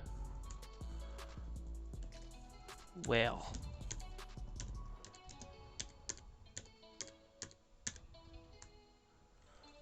Whoops. There we go. Whale Galaxy. Oh yeah, perfect. That's what, I mean, we just got to move it just slightly. 1, 2, 3, 4, 5, 6, 7, 8, 9, 10, 11. That should be dead center. We should be right where we want to be. That's dead center. I mean, I love this setup. This setup is just perfect how we got this. Where it just takes us like 2 minutes to find an object.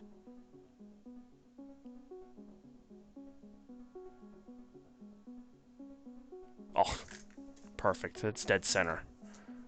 Alright, excellent. Do we have a good guide star? Not really.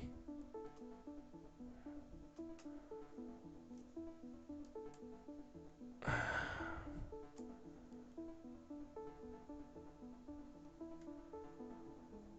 mean, I could probably go 1...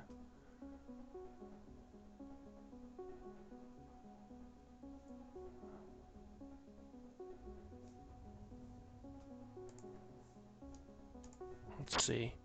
Just getting its completely centered here, making sure. 'Cause I gotta find a good guide star.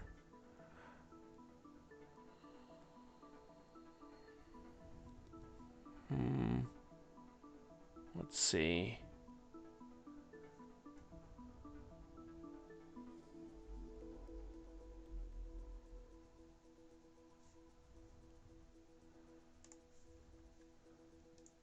That's a good one. I mean, that's an okay one right there. No, it's not great. 1, 2, 3. 1, 2, 3.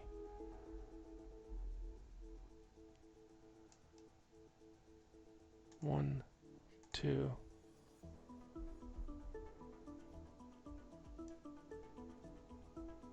1, 2, 3. Perfect. There's a good guide star right there. Perfect. All right, good. We got one. We got one.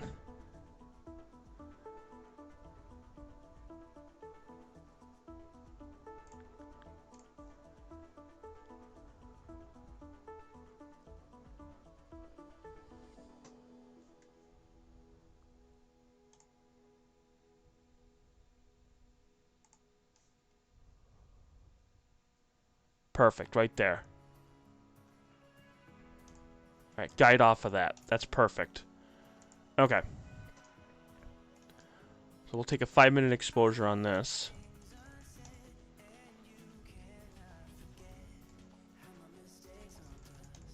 Go. Alright, perfect. We're guiding right now as we speak. Alright.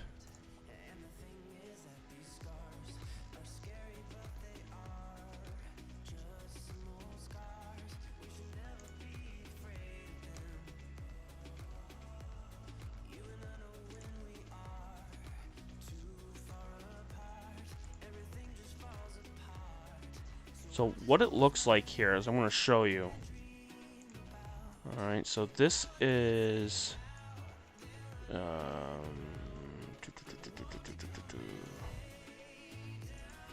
thought I typed it in. Maybe I missed it. Oh, wait, how come it didn't save it? Wait a minute. Wait a minute. I saved it.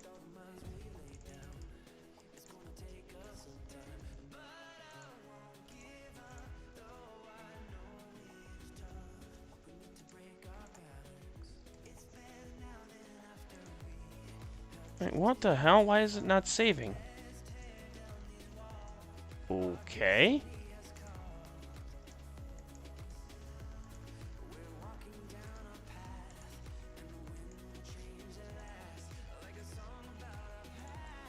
Okay.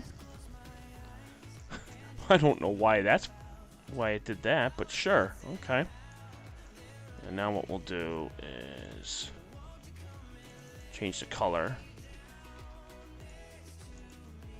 There we go. I don't know why it still said Copeland Septet, but whatever. Okay. Alright, so what it looks like. And again, this is with the guider off.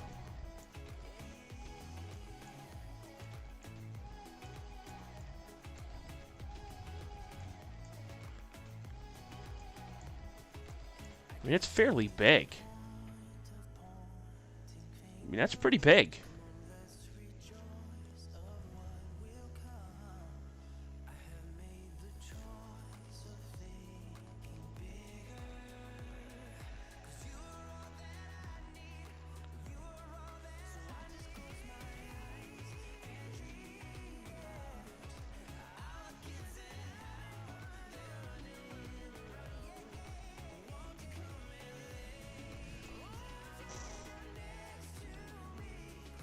Alright, and then what we'll do,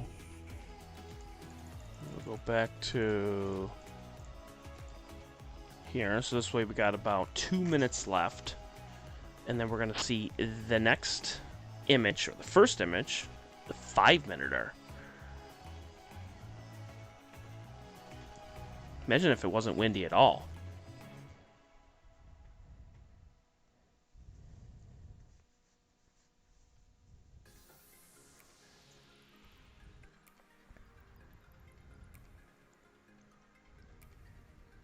make a run together. I'll be by your side before we collide. And if the sky falls down on you, just beat it up before we collide. Let's make it last forever. I'm ready to fly before we collide. And when the sun don't shine on you, just heat it up before we collide.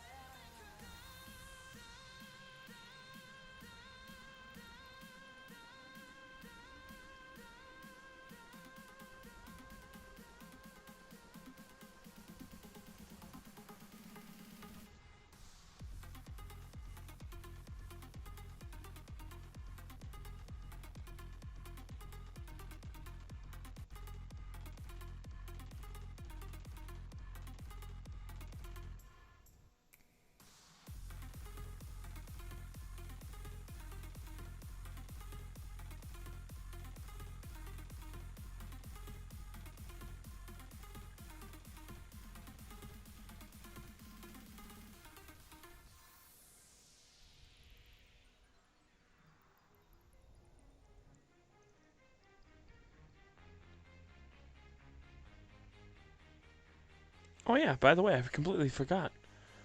Today was National Pie Day. I forgot about that. Yes, today was Pie Day 314. Forgot about that. I was just like looking at the date, and I was just like, oh my god, it's Pie Day.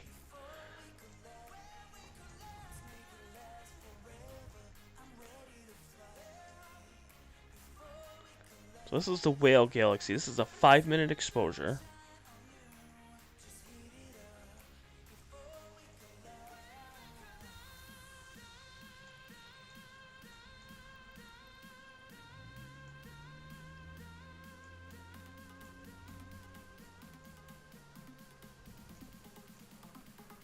I don't know where they get the whale from out of this, but that's the whale. And yes, ignore that dust mote. That's not a black hole, just to let you know. That is not a black hole.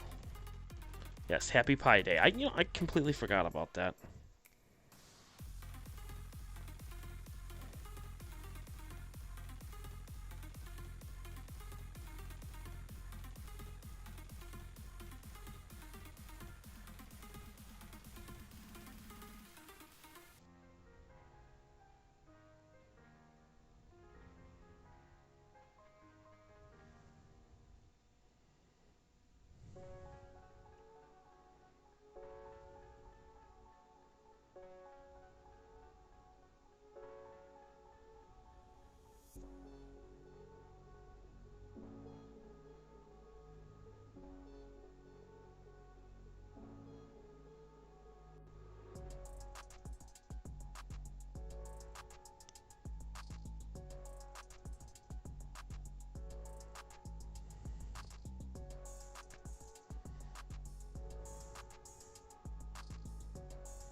Unfortunately, I don't think there's any galaxies out there that would be like the Pi Galaxy, although that would be pretty funny, though. That'd be pretty awesome to have a Pi Galaxy.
Well, of course, to sell us more math. Of course.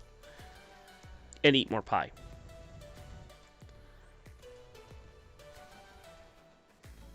Apple pie. Pumpkin pie. Blueberry pie. Lemon meringue pie. That's good. I like lemon meringue pie. Key lime pie. Banana pie. Peanut butter pie would be phenomenal.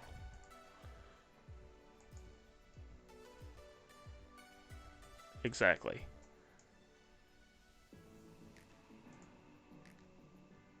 Yeah, let's see if we can increase the exposure here. Let's go to 8 minutes.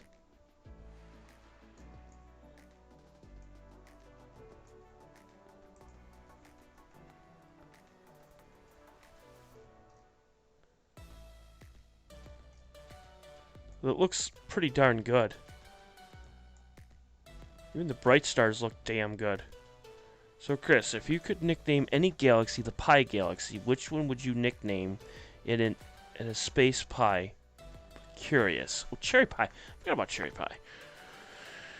Ooh, good question. Honestly, if I had to take a guess, the best one would be... I mean, you could say that the Pac-Man Nebula is like a slice taken out of the pie. I mean, yeah, it looks like Pac-Man, you know, how it's got the mouth, but you could technically say the slice is taken out. There's no galaxy that actually forms the actual pie symbol. Technically, you could say that if there's an NGC 314, I mean, I could, you know what? That's what I'm gonna do. Let's see if even if it's out, I don't know. Let's see. Darn it. I was gonna say if there's NGC 314, I could try to get that and then label that as that. What about IC 314? We're just going all out here. Okay, IC 314. No, that one just set.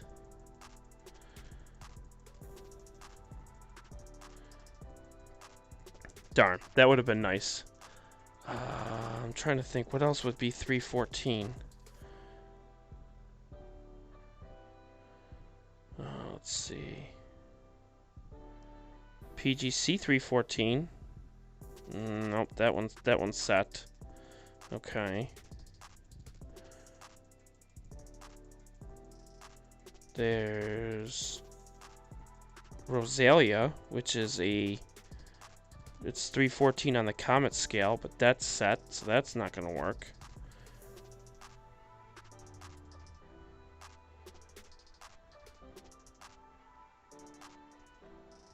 What about this one? Oh, no, definitely can't do that one. Yeah, so definitely can't. Troy, my friend, made deep dish Chicago-style pizza and Oreo cookie pie for dessert. Well, there you go. So you can have the pie. Sounds good to me. There's no objects out there that has 314 in it, unfortunately. I wish. That would be really good, though, but unfortunately, there's no 314.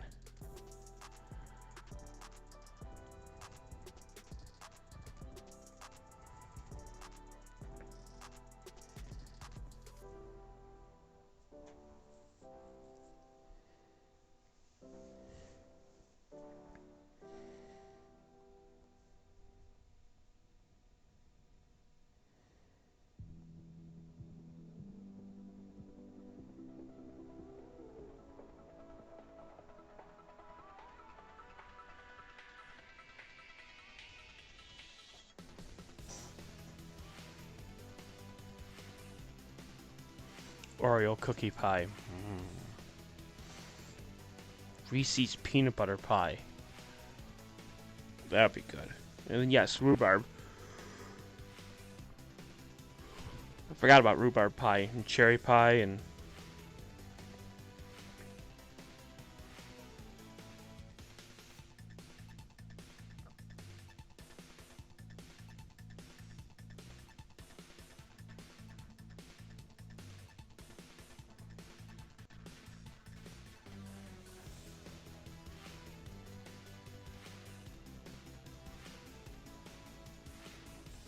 We should, shouldn't we?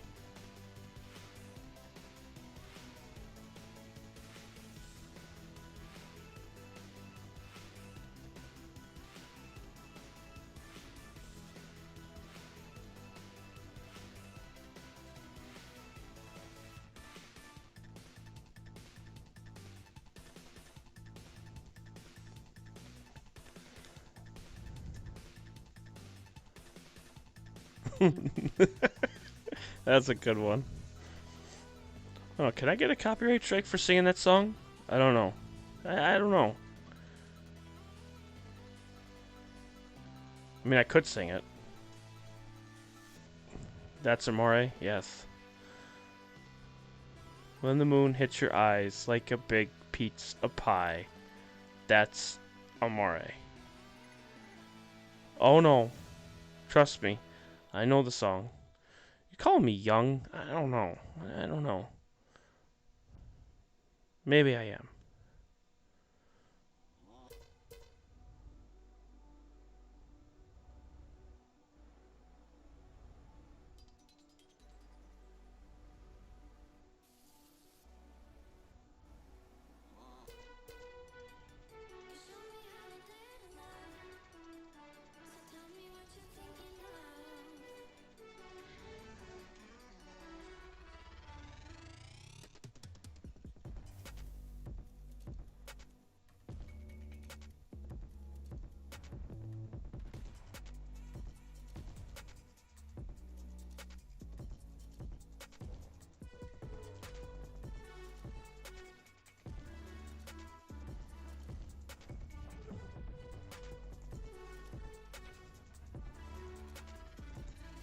Alright, so what are we on for exposure? Let's see.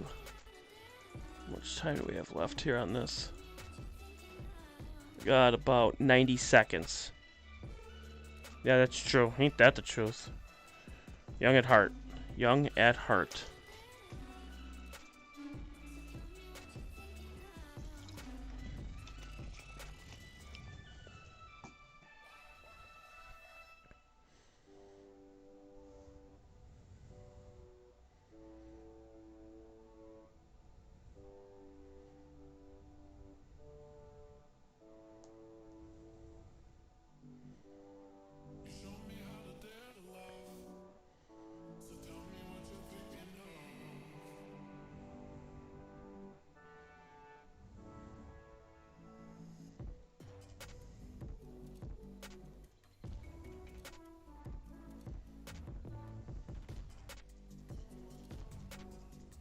We have 30 seconds left on this image and see what it looks like. This is going to be an 8-minute image at 2 gain, so we'll see. It might be too much gain at 8 minutes. The guiding has been pretty solid, so we'll see. I don't know what's going to happen here. Let's see. 5 seconds.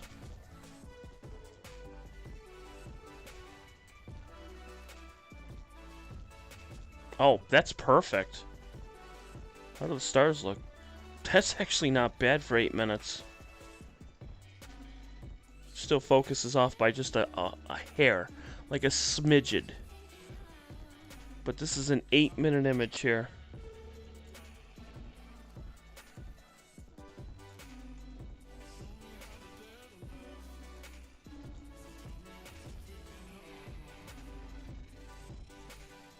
Wow.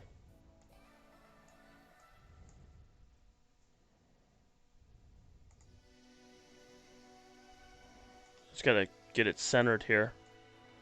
Right there. That's centered.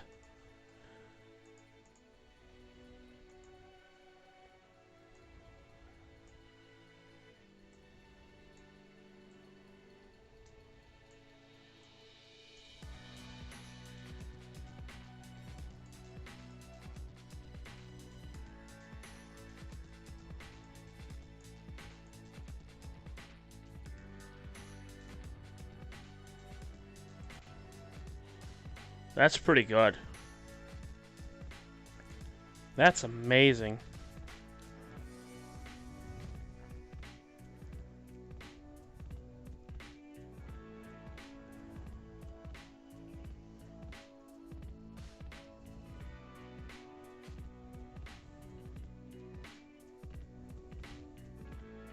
There is a Pie Town local of Pie Festival on 2nd on Saturday, September. Pie Town is north of Gila Forest, not far from the very large array.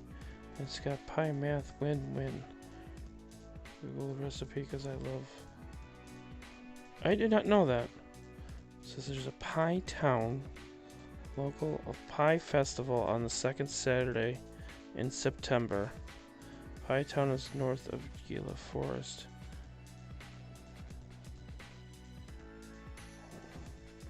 Pie Town. I'm looking it up. I'm looking it up right now.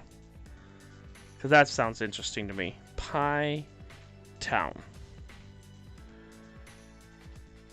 Well, there's Pie Town, New Mexico. There's Pie Town in Nashville, Tennessee. There's just Pie in West Virginia. There's an actual city called Pie. Then there's Pie Town Productions, which is Laurel Canyon Boulevard in North Hollywood. Okay. Then there's Pie Town Road. It's in Grants, New Mexico. And then there's Pie Town, which is in Montague Road, which is the west end of Australia. So those are all your Pie Towns. My guess is it's Pie Town, New Mexico.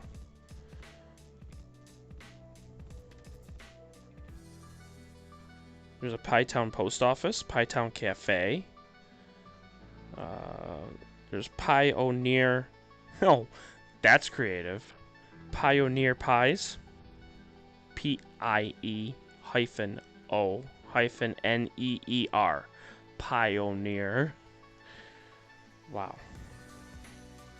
Pie Town RV Park. Oh, that's so cool. Where is this near?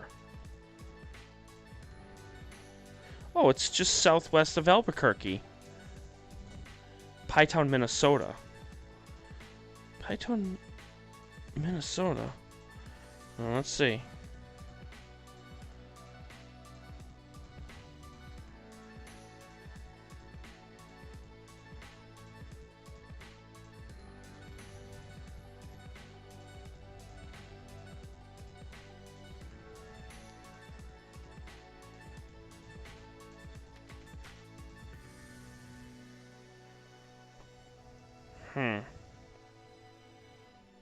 Not seeing it.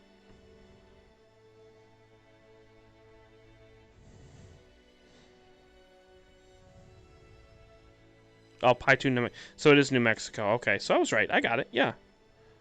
I thought it was Minnesota. Okay. Yeah. I'm gonna have to go there.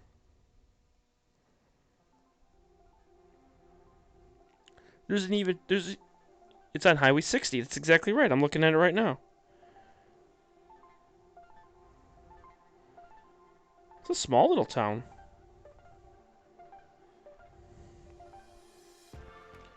Aw, Pioneer Pies is permanently closed. Oh, that's sad.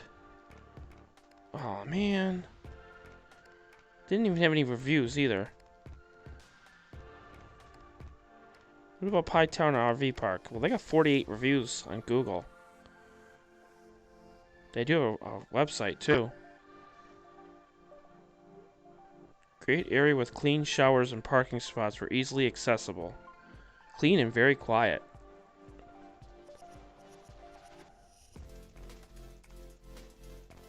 I believe I have a picture. Nice. So that's Pie Town, New Mexico. That's interesting. They have prices. That's based on availability. I should call them.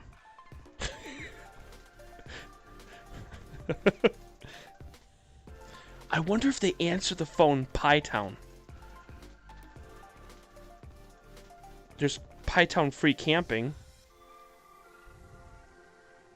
That's just lodging. Is there anything else that they have in there?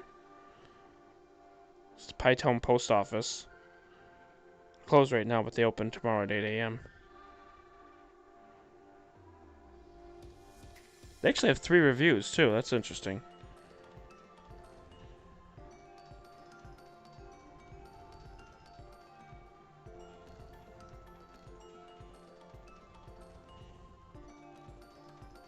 That's awesome. In the middle of nowhere, so dark skies viewing would probably be excellent. They would. They would be phenomenal. Actually, I wonder if I could pull it up. Let me see.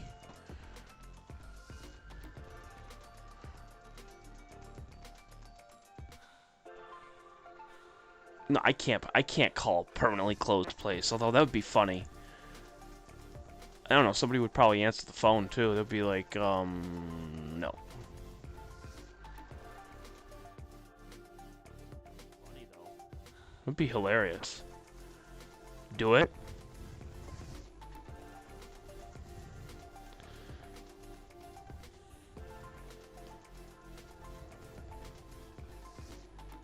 Do they have a number on here? They do. Here, we're gonna call. We're gonna call. Here, we're gonna call. We're gonna call it and see. Whoop. Put my phone. Let's see if they answer the phone. Here we go. We're gonna answer. We're gonna see if they answer the phone.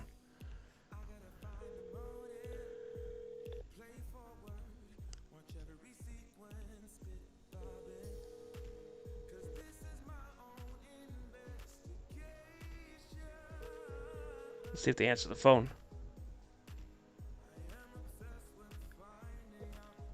Thanks for calling the Pioneer. We are not open. We will know when we should open, when we know, and we'll post it here. You can check on our Pioneer website or our Pioneer Facebook page for updates, and you can leave a message, although it might not happen right away. Someone will get back to you.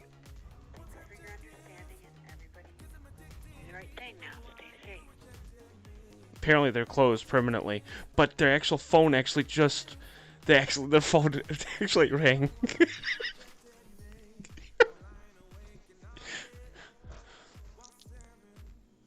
So it actually somebody actually put a message on there.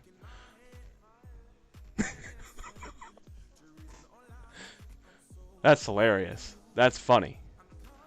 So that's Pioneer. Pioneer Pies. You know what the funny thing is that it says, well, you can leave a message, but we won't we won't. That's hilarious. That is funny. I'm not afraid of anything. I think that's damn funny.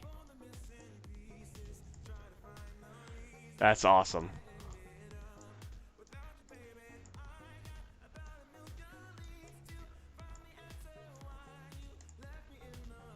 That's fantastic.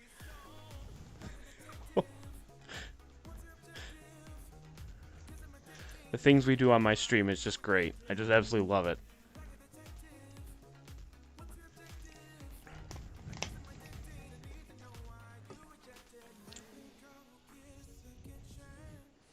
That's awesome. That is just great.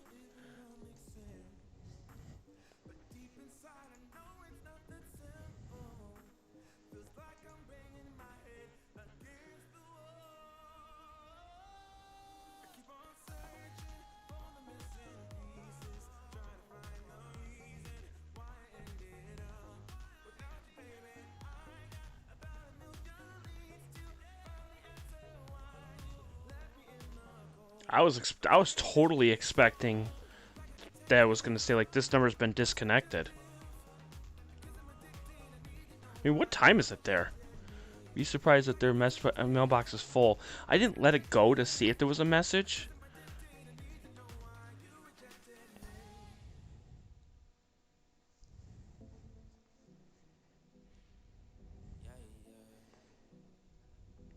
I mean, there's a picture of it, too.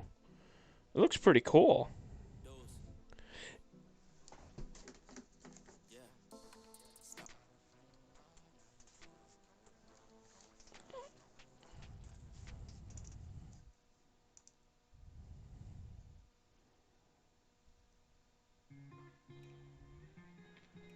I'd be willing to bet that their mailbox is completely full, if I had to take a guess.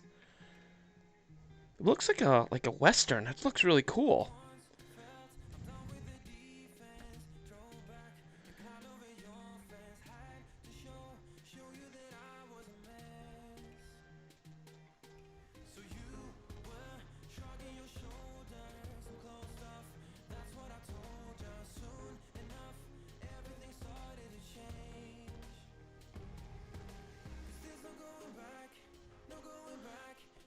like they have a website. Do they have a website?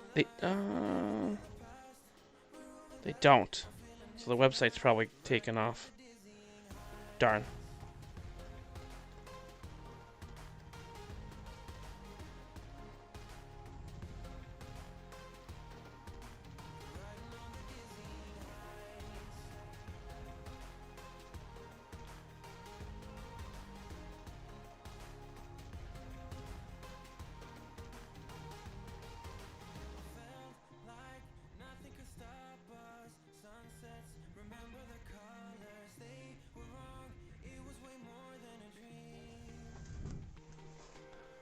Let's see if we can find another object here. What I could do, actually, let me go.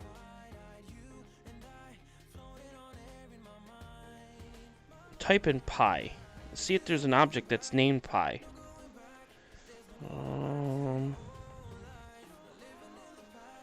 No, nothing.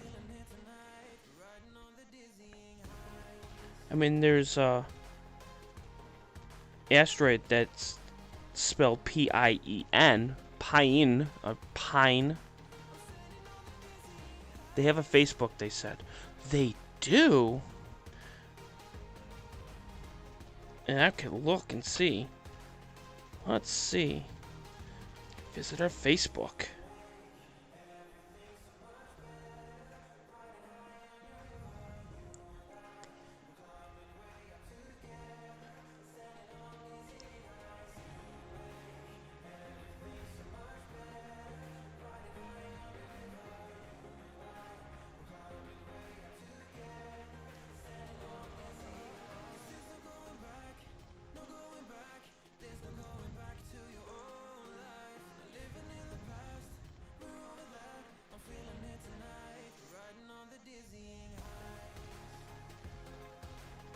I'm on their Facebook right now.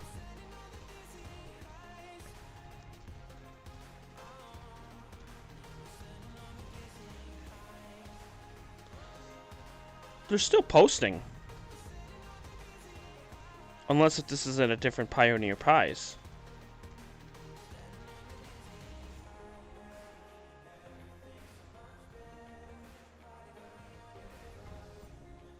Oh.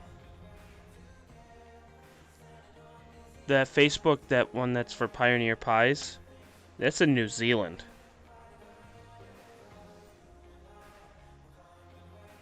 Is there an About section? Yeah, About.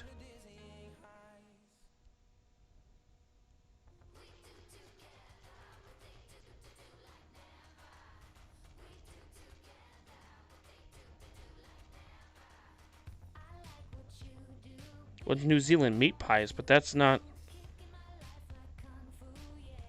I'm confused here.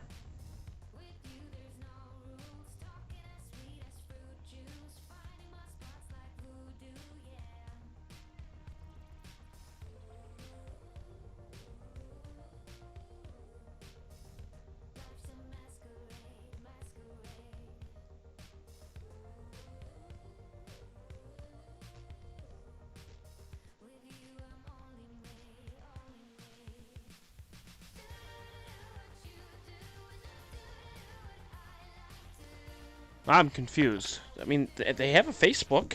It's here. I see it. I'm gonna message him on Facebook.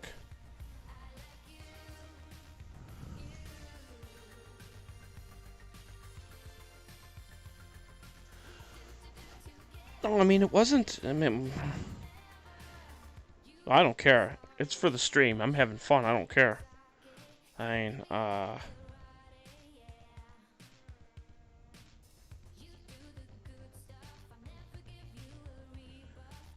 let me just see.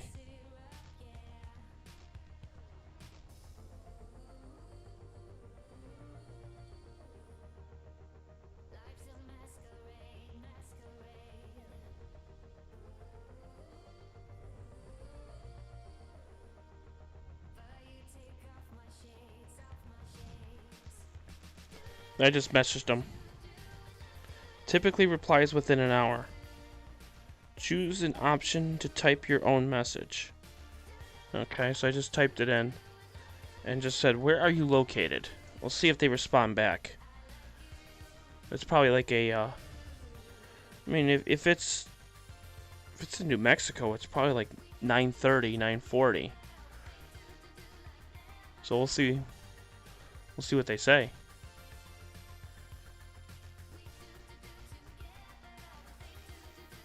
Now we're gonna move to the next object here. So let's see, what do we got here? We got a little off track because of all the pies. But we're just having fun though. Let's see here. Let's take a look.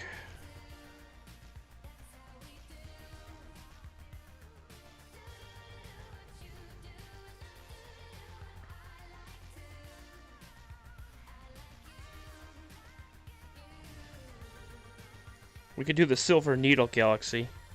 We can try that. That's next. Because that was one of the ones that I said earlier. So Silver Needle Galaxy is NGC 4244.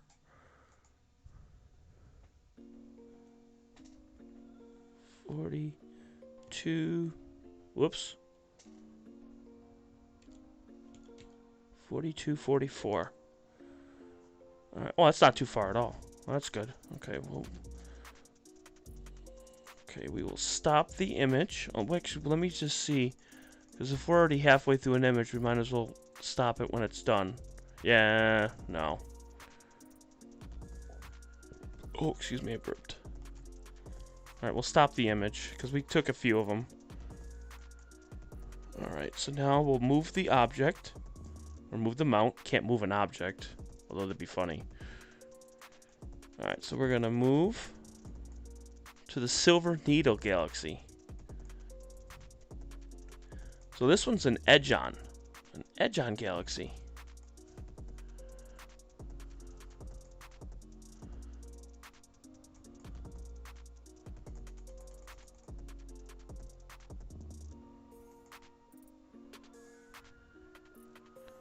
Should be right there. Let's see where we are.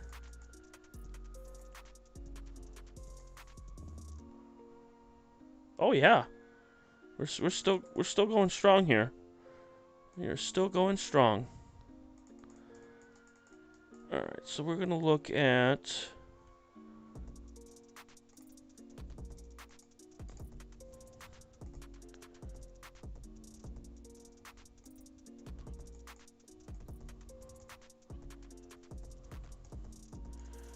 So NGC 4244. 4244. And then this one is called the Silver Needle Galaxy. SILVERNEEDLE. Silver Needle Galaxy. How close is it to the center? That's not too bad. Probably have to go 1, 2, 3, 4. And that should be dead center there.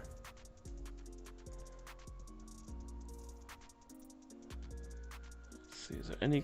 See, there's no real good guide stars. Come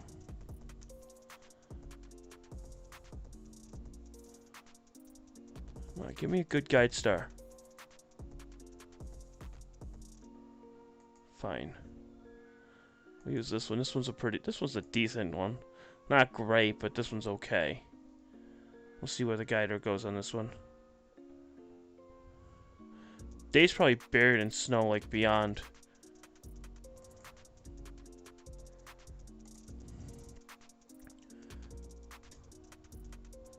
I did. I called the pie company that's no longer in service anymore. I was having fun.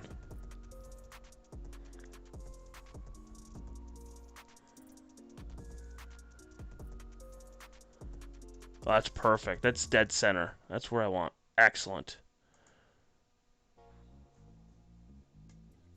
Take the brightness down.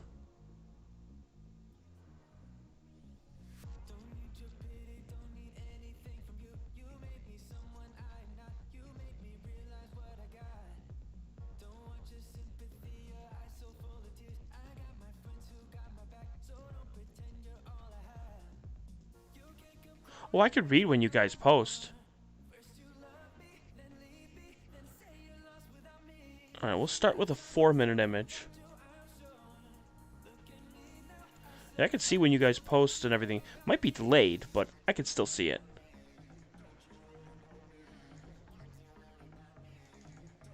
We'll start with a 4-minute image. Go. And go. Very buried. I can only imagine how much snow you got.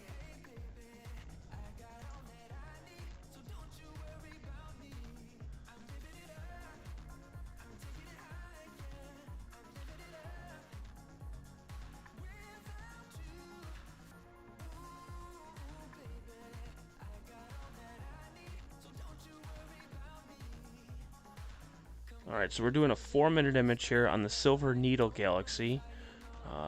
What I'm going to do is I'm going to move it over to the side here. There we go. And then the information's up at the top, so that way you can see that it is a 10.7 magnitude galaxy.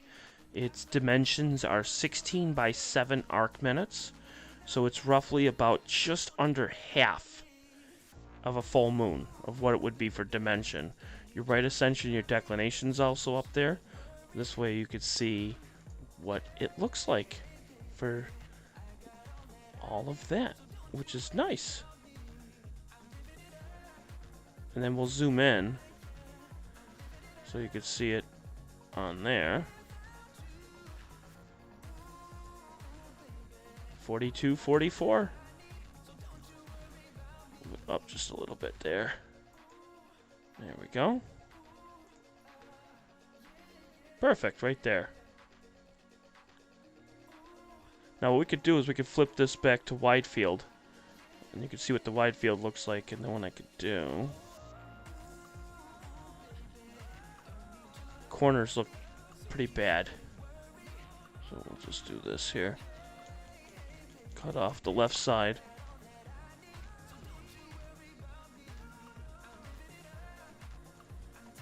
There we go.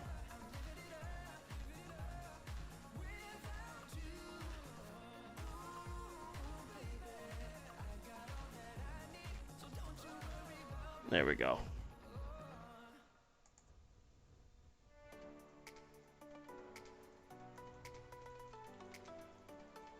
Right there, it's good.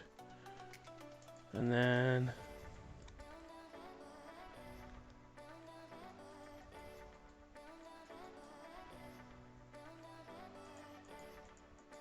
what I'm just doing is I am getting this so you can see more stars and less of the vignetting.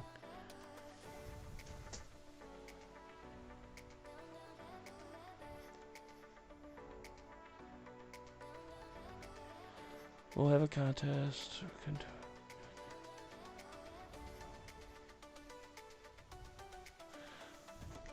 What do you mean, Dave? Like, as in, like, how much buried is it?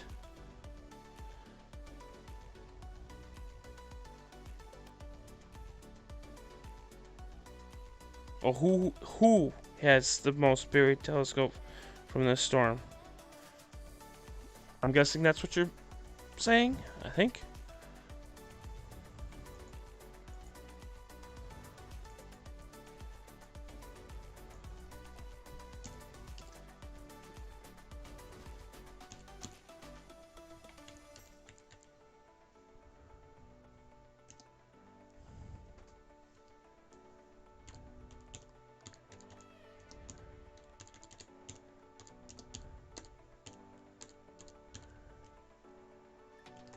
There we go, Silver Needle Galaxy.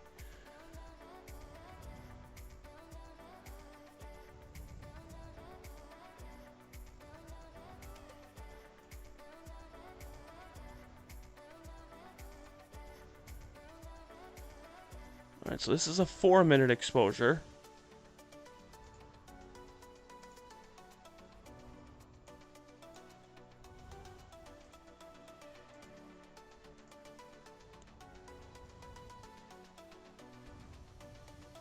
Something like that.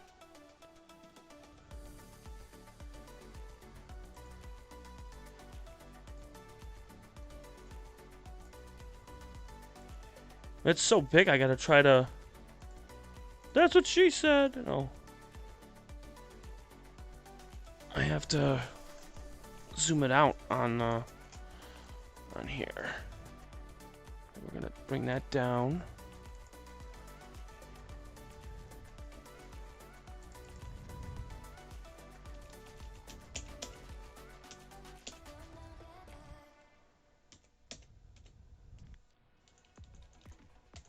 There we go.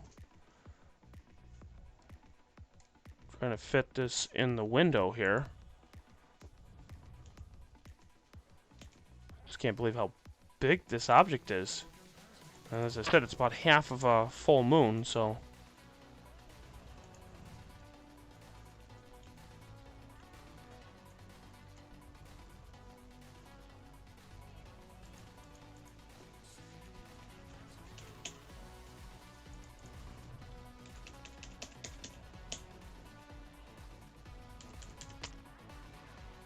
There we go.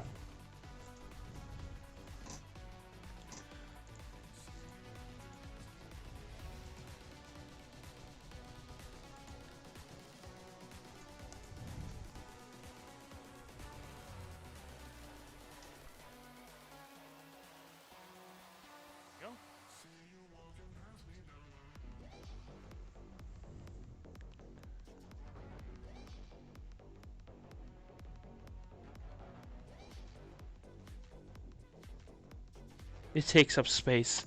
I can only imagine.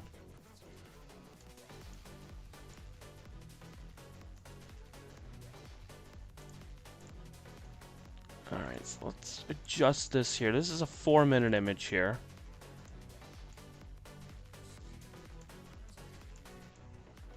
So this is the Silver Needle. Nothing too huge and spectacular about this one.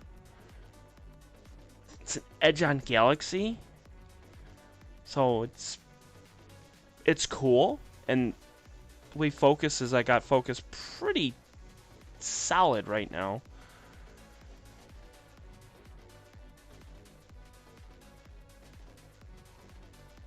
And as I said, with the Silver Needle Galaxy, it's 10.7 magnitude, so it's pretty average compared to the other galaxies that we've gotten over the last couple of days. Now, if you're wondering where it's located in the sky,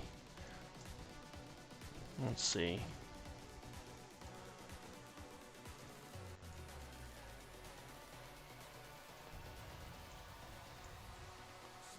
Let's see, it is...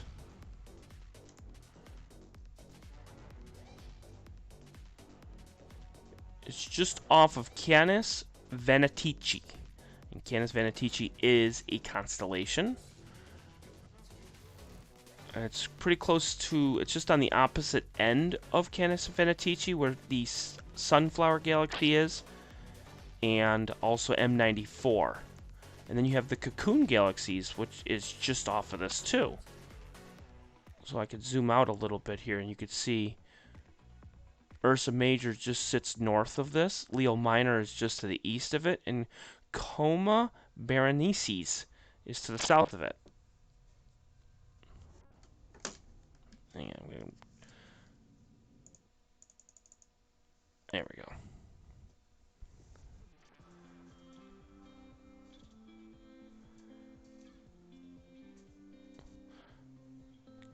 Good night, Mr. Dave. It is nighttime for Mr. Dave.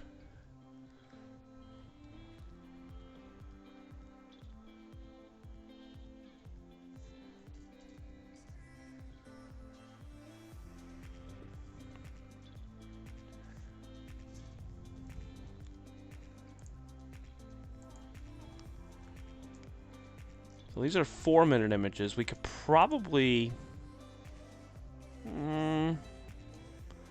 we might get away with it with a 6-minute image. We could try.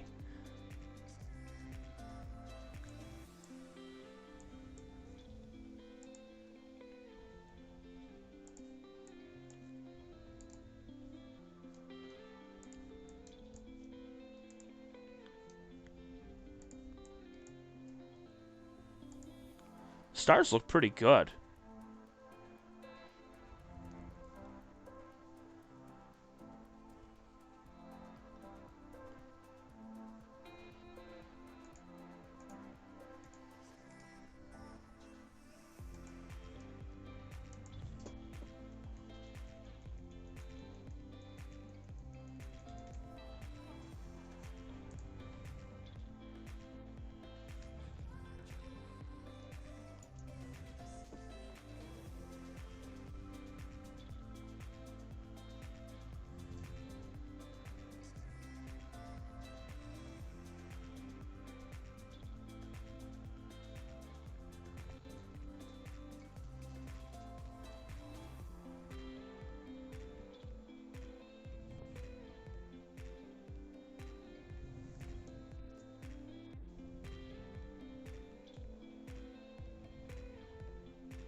So we are going to take 2 more images, and then we are going to be done for the night.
So as I said, we're going to take we're in the midst of taking one right now. We're going to take one more after this, and then we are calling it a night. As we got quite a bit of data tonight. We got the box, Plit galaxies. We got Septet, which was nice. That's the 7 galaxies together, which is super awesome. We got the Whale Galaxy, which was nice, and now the Silver Needle Galaxy. So we got 4 objects tonight, along with, we started off with M97, which was the Owl. So technically 5 galaxies we got in one night.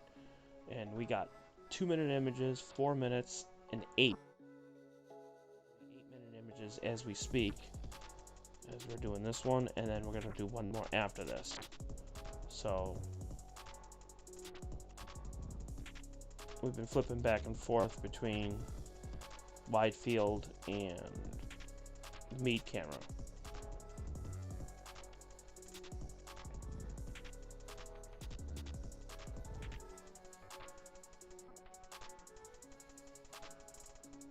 Alright, so this one's done. And so we got one more. And then that will be it. So we're going to be done in about 8 minutes.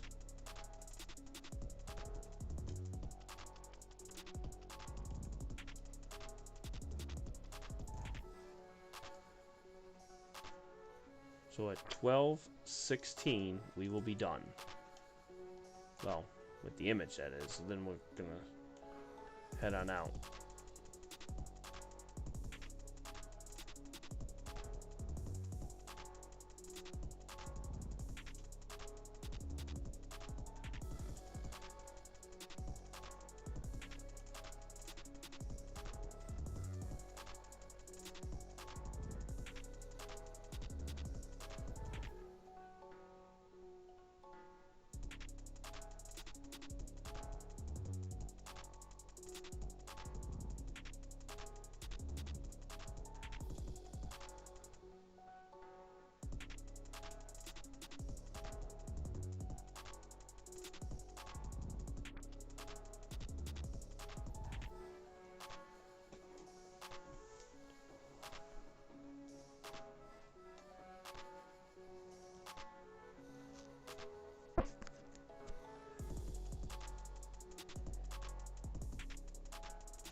So if you're just joining me, we are taking our last and final image here. We got about 4 minutes left on the image, and then we will call it a night. As, of course, the other thing too is that we lost an hour with the daylight savings time here in the U.S.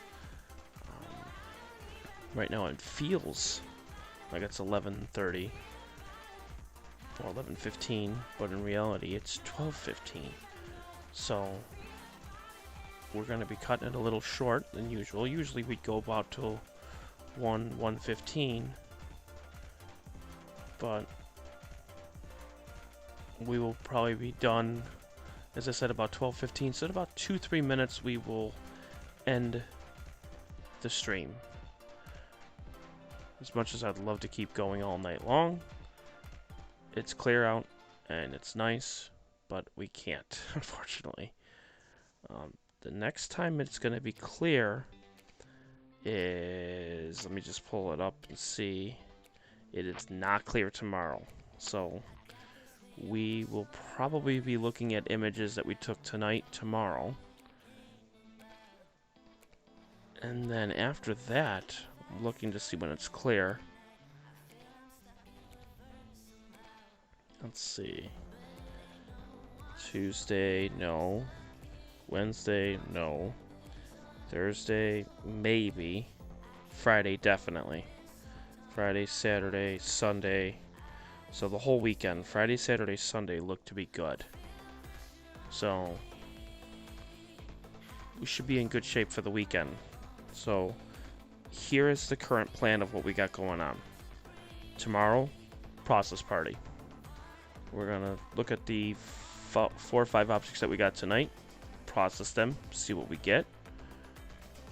Tuesday and Wednesday. Not sure if it's going to be Tuesday, Wednesday, or Wednesday, Thursday. Not sure what we're going to do here. But 2 of the 3 nights we're going to do microscope stuff. So Tuesday through Thursday, and then Friday through Sunday, we'll be prepared and we'll be ready to go. So that is this week in a nutshell. So write it down. Again, tomorrow, process party. Should be around 9:30 tomorrow night. Maybe a little bit early, but about 9 o'clock tomorrow night, we should be able to do a process party. And then Tuesday, microscope. Thursday, microscope. We'll take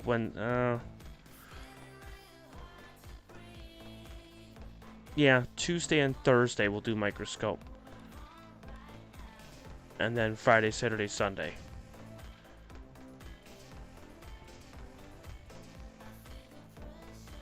And hopefully by that time we'll have the good focuser in there. We'll have a good filter.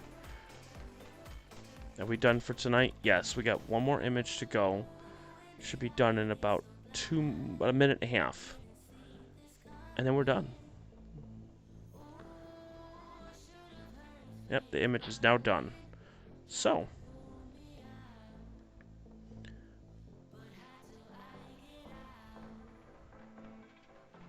I will. I'll make sure to let everyone know. I'll be messaging people, let them know. The times, 9 p.m. We'll put it at that, 9 p.m. That way it's easy to remember. This way everybody knows what's going on. So 9 p.m. Eastern Time. That'll go for tomorrow, Tuesday, Thursday, Friday, Saturday, Sunday. Okay? All at 9 p.m.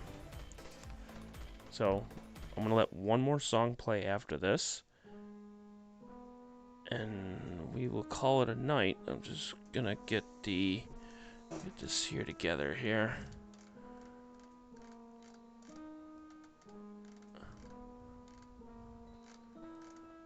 Hang on, I just got to scroll down here.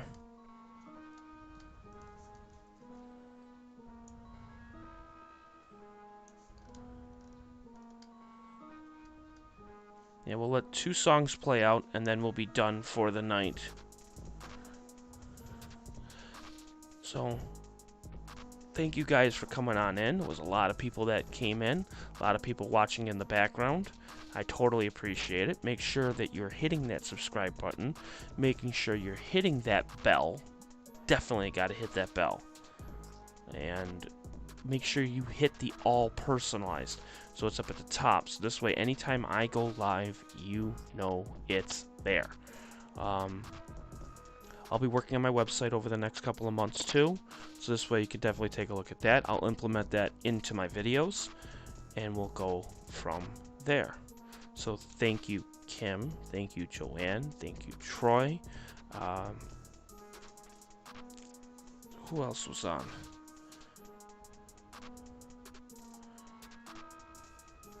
Dave was on, of course. I know there was a bunch of lurkers on, a bunch of people. Tom Brown was on earlier this stream. Andy, I think, was on for a little bit. So, yeah. You guys have a wonderful night, and I'll talk to you guys tomorrow. Bye.